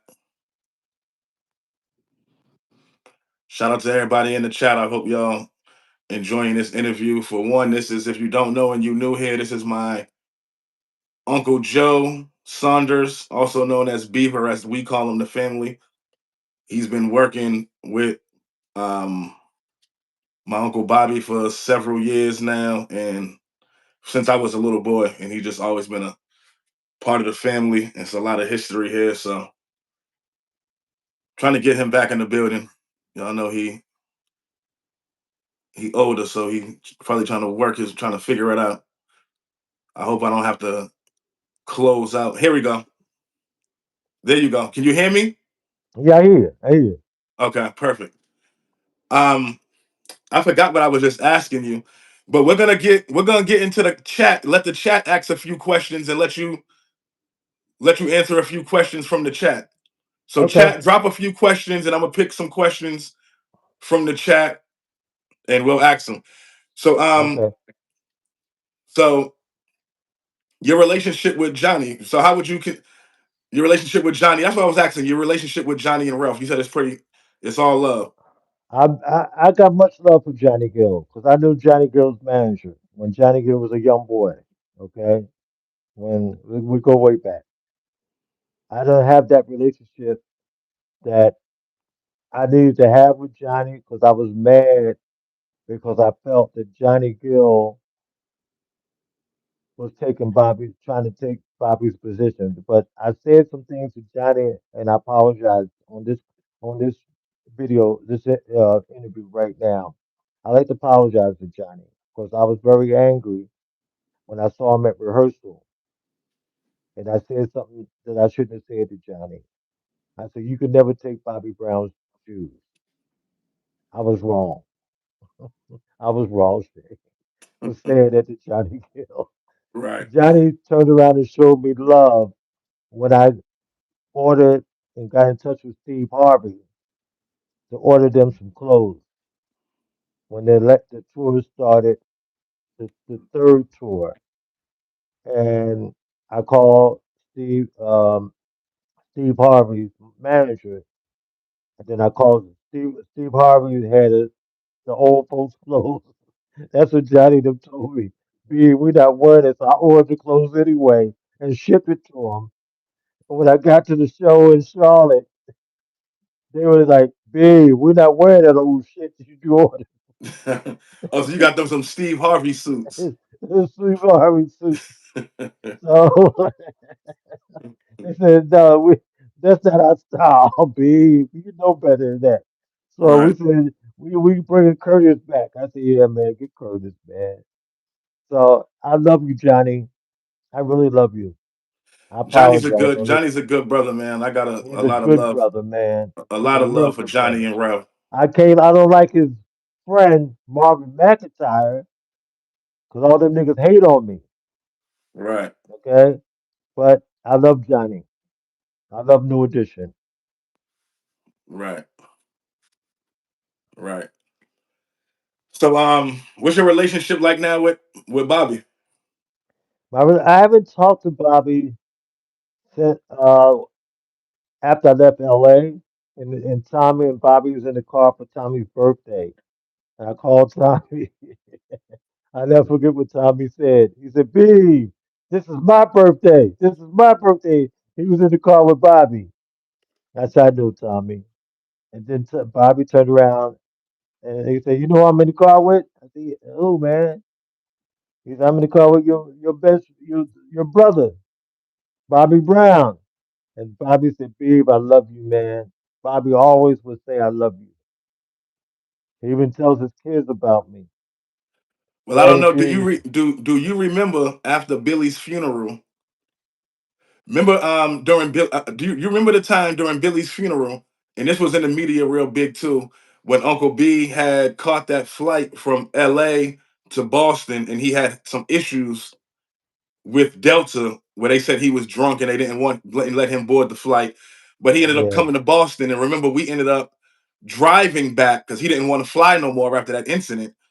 yeah. Me, Uncle T, and Uncle Bobby ended up renting a car and driving back Ooh, from shit. Boston to Uh-huh. Atlanta. And you remember we stopped and seen you in North Carolina, and that was 2019, late 2019 too.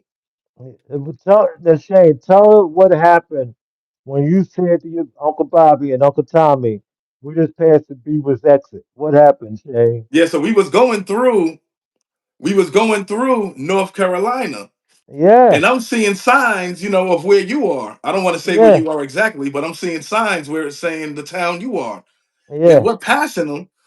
And I'm like, yo, we just passed Beaver's exit, I think. That's And right. Uncle B looked because Uncle Tommy was driving, and Uh-huh. Uncle B looked at me and he was like, we just passed Beaver's exit. He was like, he looked at Tommy and said, well, turn around and go to Beaver's house. That's right. And That's we what he we did. Uncle T got off the highway, and Uncle B, we went straight to your house and came and kicked it That's with you right. for a while. We went out there and ate dinner.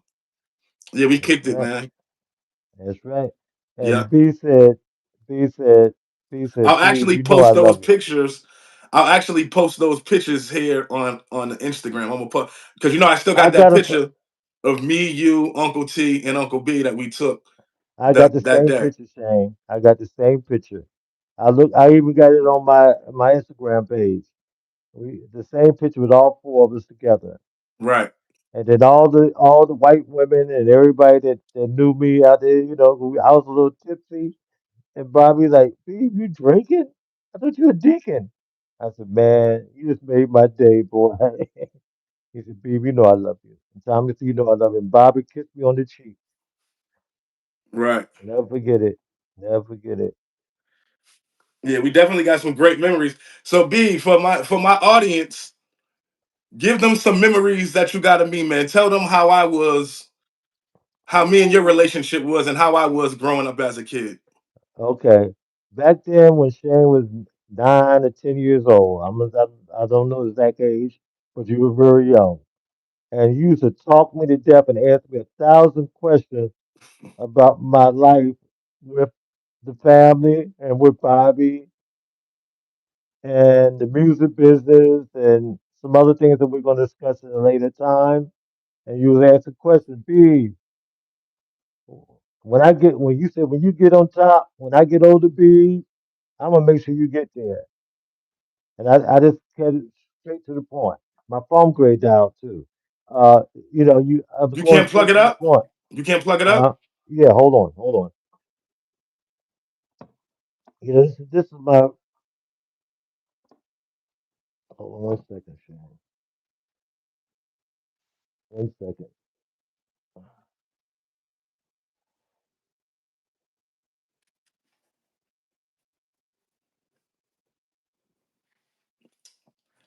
Shout out to everybody that's tuned in. I hope y'all enjoying the interview. Shout to Brown, baby. I told y'all I was gonna come with something exclusive for y'all.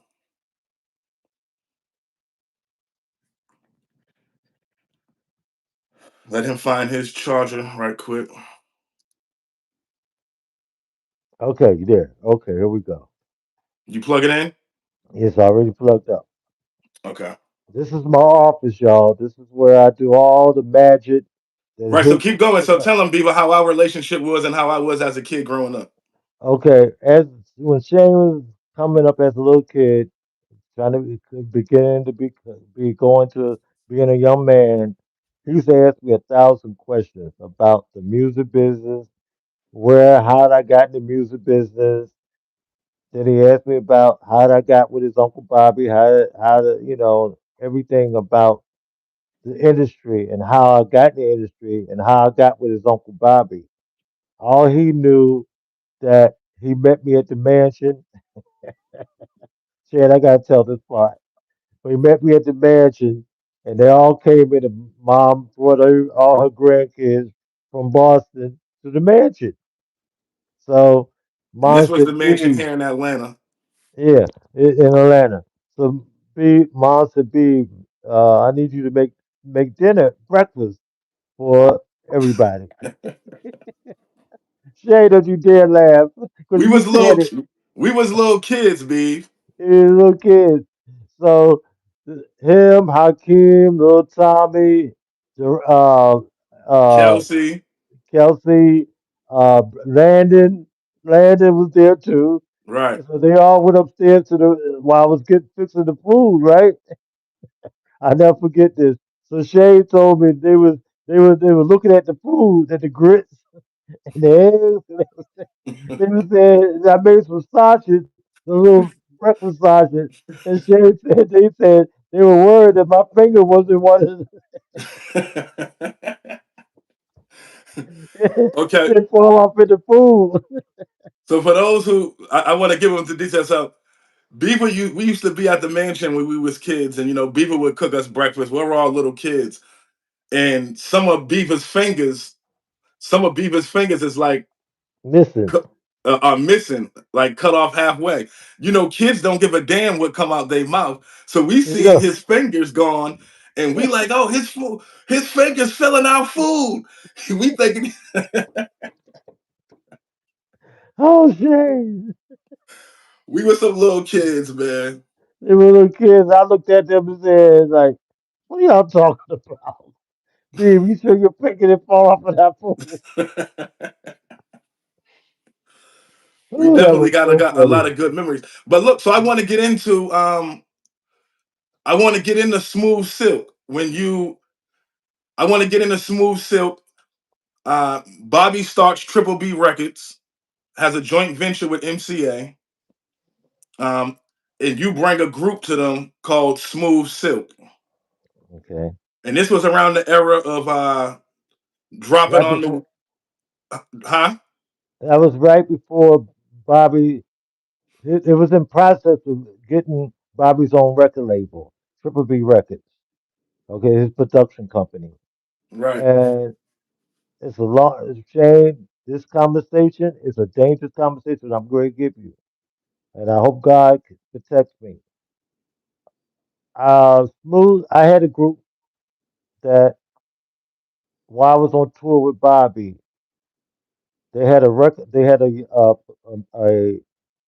what do you call this, A&R person that was traveling around with Bobby. She was a friend of Nate Smith, and she traveled around with it because they wanted Bobby with SBK Records.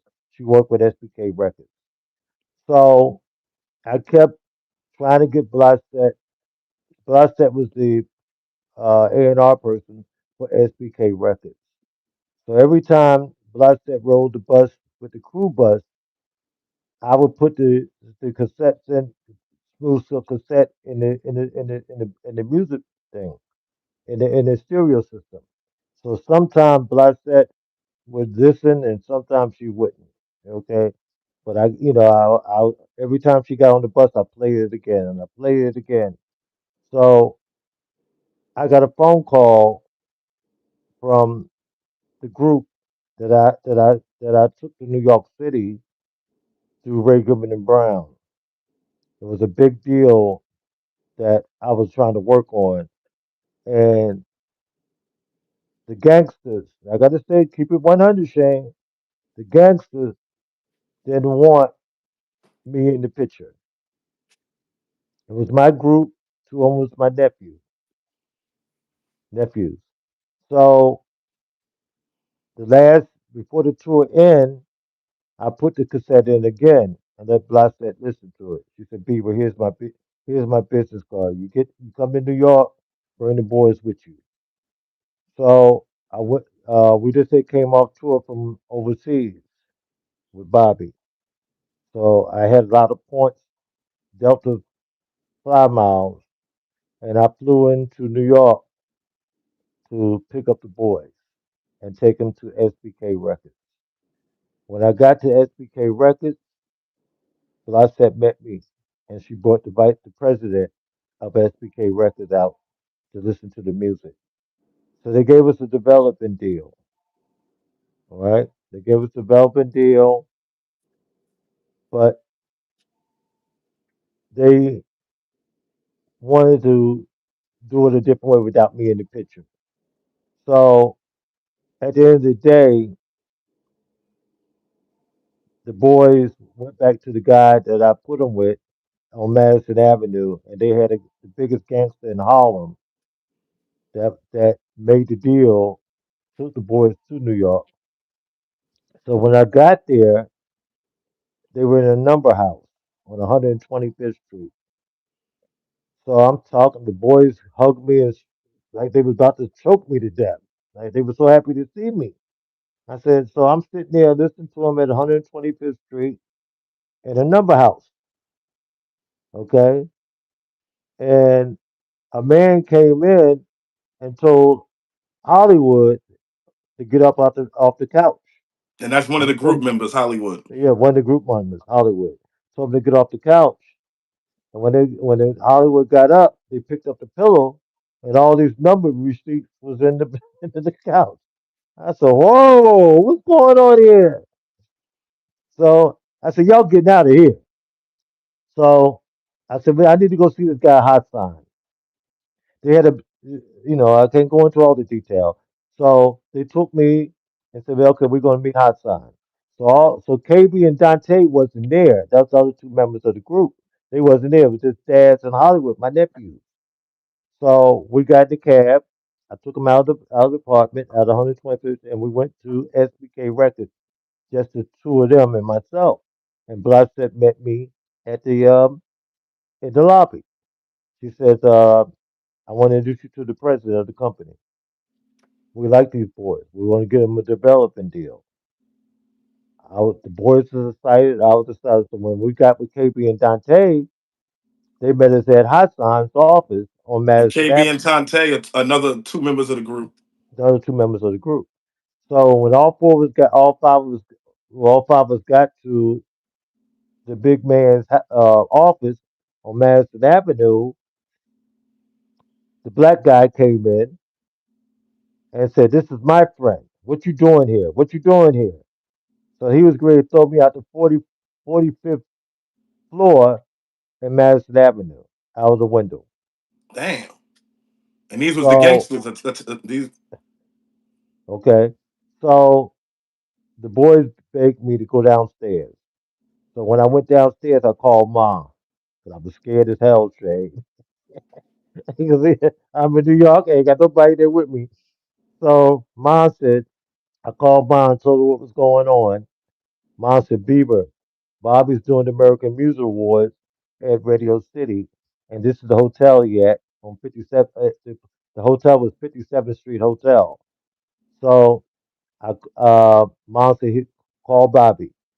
So I grabbed when the boys they said you go downstairs, we're gonna work it out. After I talked to I had already had my butt covered. So when they came downstairs from the man's office, I told them that I'm gonna take y'all to Bobby. We're gonna see Bobby.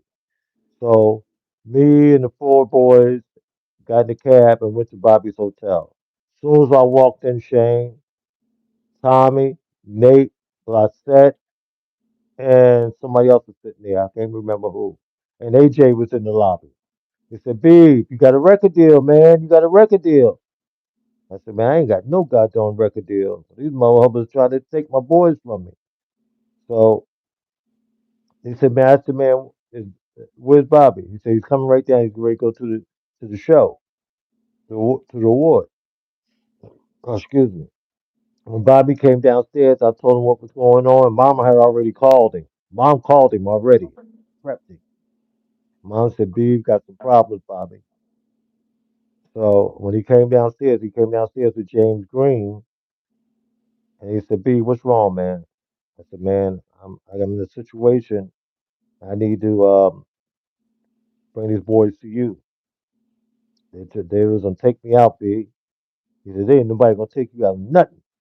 He said, James, give Beaver $1,000 so he can feed the boys and get the boys back to Virginia. So Bobby gave James Green his black card with them big, with a lot of money on that card. So the hotel wouldn't give James no more than $500. So Bobby said, give him that. He said, B, come back here in the morning. So I gave each one of the boys, no, we went out and had pizza. I gave each one of them $100 and I kept $50 for myself because I had a few dollars in my pocket. So Hassan had put us in the village. And the other two, I told the other two boys, Dad's in Hollywood, go back up to Harlem. And me and Dante is going to stay in this village house that they gave us. Because the man wanted the boys bad. It was supposed to be Josie, Boys the Men, and some other groups at that time, and Drew Hill. So that morning we got up and went to meet Bobby at the hotel. Bobby had been partying all night. So AJ told me, let the boys stay in his room and you go into Bobby's room and get Bobby ready to meet the boys. So Bobby was in the shower and I put the cassette in his player in his suite. And while he was in the shower, I blasted shit. I turned that motherfucker's mouth and shit. And when I turned the stereo up, Bobby was in the shower listening to that stuff. You know what I mean? So when Bobby came out the shower, he said, B, these the boys? I said, yeah. He said, where they at? I said, they in AJ's room. So he said, go get him after you get me dressed. I got Bobby dressed. I was still, Bobby know that he know that I know what he know. So I got him ready. I went and got the boys, him and Tommy. Listen to the boys say, okay, man, let me see what y'all got. Let me see what they got, bees. So when them boys got finished singing, Bobby said, we're gonna get him a deal. Tommy, can we do it? Tommy said, yeah, you ready to go to London. So once we get back from London, we'll put him under the production. So he said, I'm gonna give all them plane tickets to get him home. Tommy, take care of it. So we went. So I wound up having a bunch money in my pocket. I paid for three of the guys to get on the plane to go back to Virginia. Hollywood, which is Chambers Robert, he's a minister now. He stayed with me for 3 days in the airport while we was waiting on Tommy to get there. Y'all waited on Uncle T for 3 days in Wait the on Uncle airport. T. Yeah, wait on T. Tommy in the airport. Me and Chambers for 3 days. We hungry now. We don't. We ain't got no money. We don't know what we gonna do. We got all the everybody's luggage, and so me and him had to take turns going to sleep in the airport. Boy, there's some stories about this guy doing music business. So Tommy, 3 days straight, Tommy didn't show up. So I kept calling Mom, kept calling Tommy. Tommy said, I missed my flight. I missed my flight. He had to take care of Bobby Shane. So Right, I knew, but Hollywood didn't know what was going on. right. He had to stick with Bobby. So Tommy finally came there and he put us in the hotel. The next morning, he put me in Hollywood on a plane back to Virginia. Okay. Next, and now Tommy and everybody's going to London. Okay. We're in Virginia. Two of the boys, Daz and Hollywood, was impatient. So they kept pushing me to get rent a van to come to Atlanta. I said, Lord Jesus, how much, man, Tommy and Bobby's not back from London, they're overseas. What we going to do when we get to Atlanta?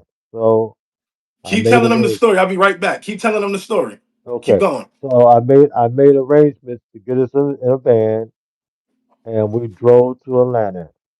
When we drove to Atlanta, Bobby was still out of the country. So Dennis Austin was there. So I called Dennis.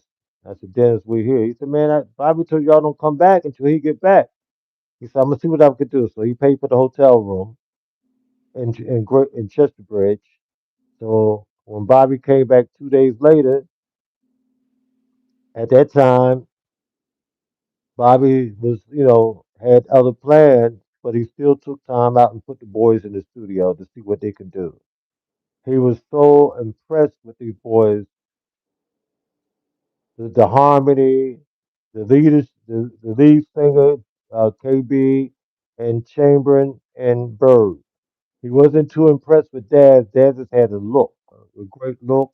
He didn't have an ear at that time. So then we did a recording. We putting the contract together.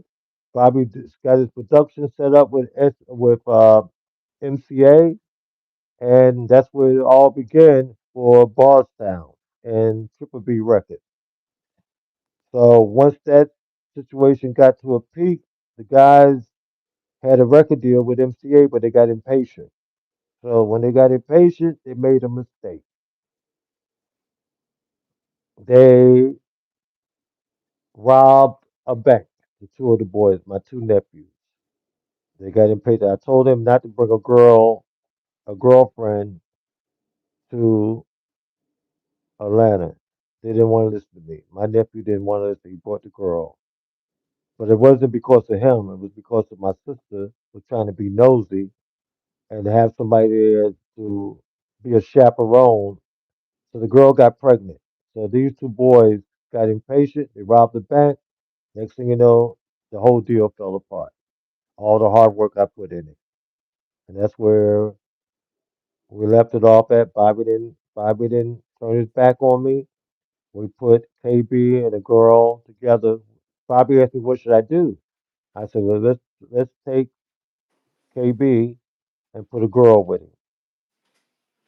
Um,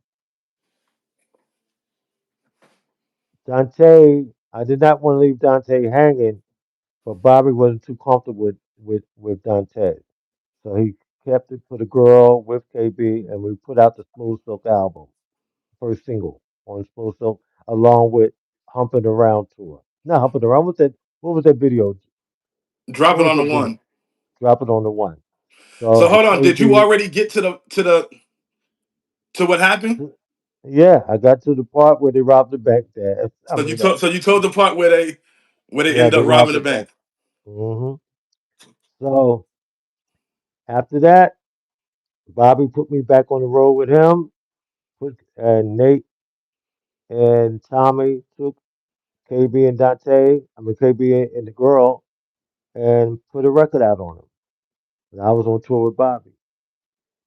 And then, Shane, can I go into this part? Yeah, go into this part. Go into this part. Okay, the part while they was on tour, Nate and Tommy put. So hold on. So you already told about how they was on tour with Auntie Whitney, and you already there. No, no, I ain't Okay. got to that part yet. I ain't got. I'm going to Okay. get to that Okay. part Go right ahead. now. Okay. My bad. So, so I'm on the road with Bobby, and but no, Bobby and Whitney was on tour, so they put Smooth Silk on the tour on Whitney's tour. So it was KB and the girl.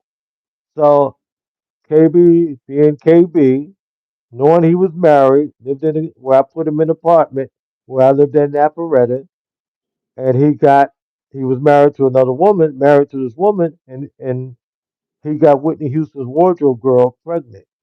On the So tour. Whitney, hmm so Whitney asked asked KB 3 times, "Are you married?"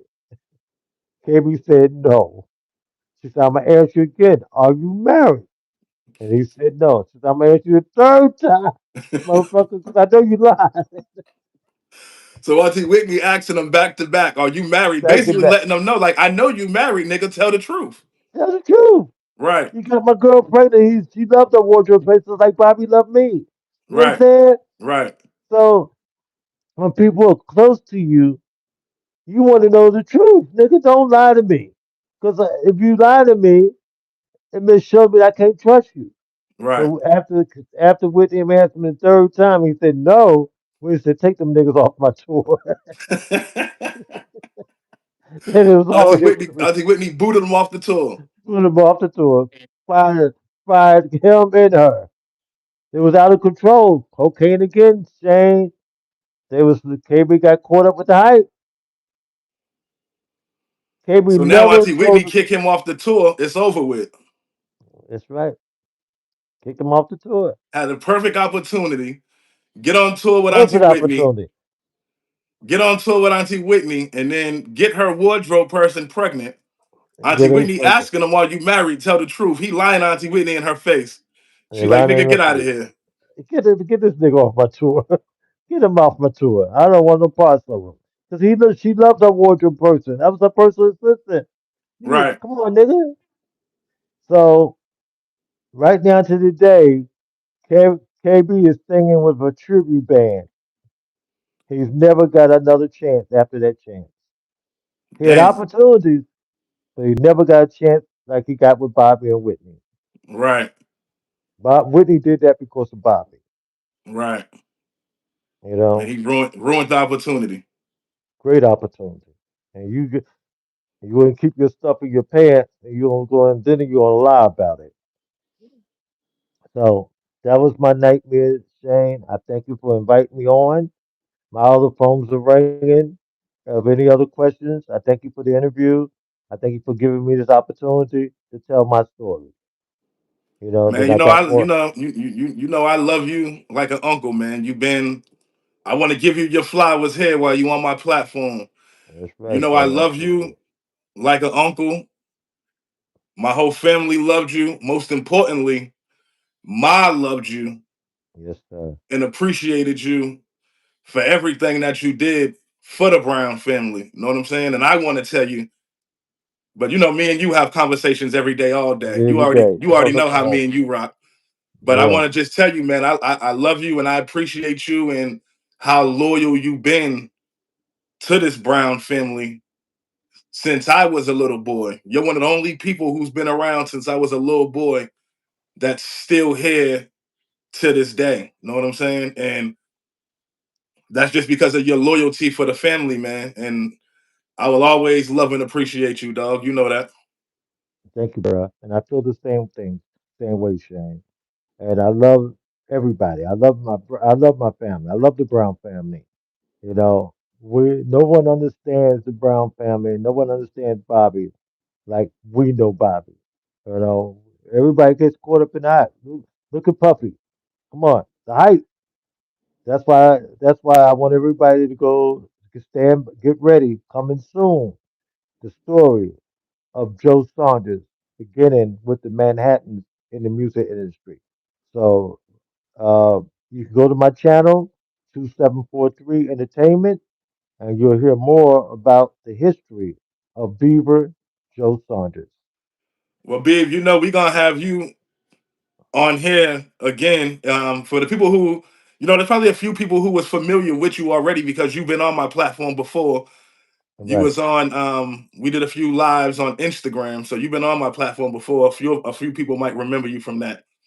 But this ain't gonna be the last. This is definitely just the beginning of what we gonna do. We definitely got a lot more to do, a lot more to talk about because you got a dope story, man. You done work with everybody in the Everybody, industry under Elvis the sun. Presley, yeah, Elvis Presley, Sammy Davis, Red Fox, Ready for the World, Teddy Pendergrass, Harold Melvin and the Blues, Teddy Pendergrass, on and on and on. It don't stop. So let I me tell ask you, you, out of every artist that you've ever worked for, what artist what artist was the best? Like what artist did you just enjoy working for? Like, and I gotta say, at the beginning was the Manhattan. Then I'm gonna say the ending of the chapter was New Edition and Bobby Brown. I'm giving it to you real, 100. You know, Shane, I gotta add this little part before we go. Uh, when I saw New Edition and came to the platform with New Edition on the first show, I saw these little kids hollering and screaming. I'd never seen this shit before. I never, oh, that's excitement. I said, this is where them little boys need me. This is where I want to be. So I called Ray Goodman and Brown and said, man, I ain't coming back. When Carole brought me to the table, I miss Carole. I miss him because he gave me a shot with New Edition and Bobby Brown. That's where it all right, began. And Mom put the icing on the cake. I love Mom. I love Mom with more that I can't say enough how much I love that woman. She was loved by everybody in the industry pertaining to New Edition and Bobby Brown. That's what Miss Ronnie DeVoe, Miss DeVoe, Miss Bivens. Ralph's mother passed away, and I hated that Ralph had to go through that life without his mother, but he still survived. And Ricky came a long ways, and Ricky was one of the boys that didn't say much, but when he said what he said, he said, "Bobby got to go." That was the last thing I heard him say. He so if spoke so up. if Ricky said something, he meant it. He meant it. Bobby got to go because the drama that the white boys put in them other boys' heads, Shane.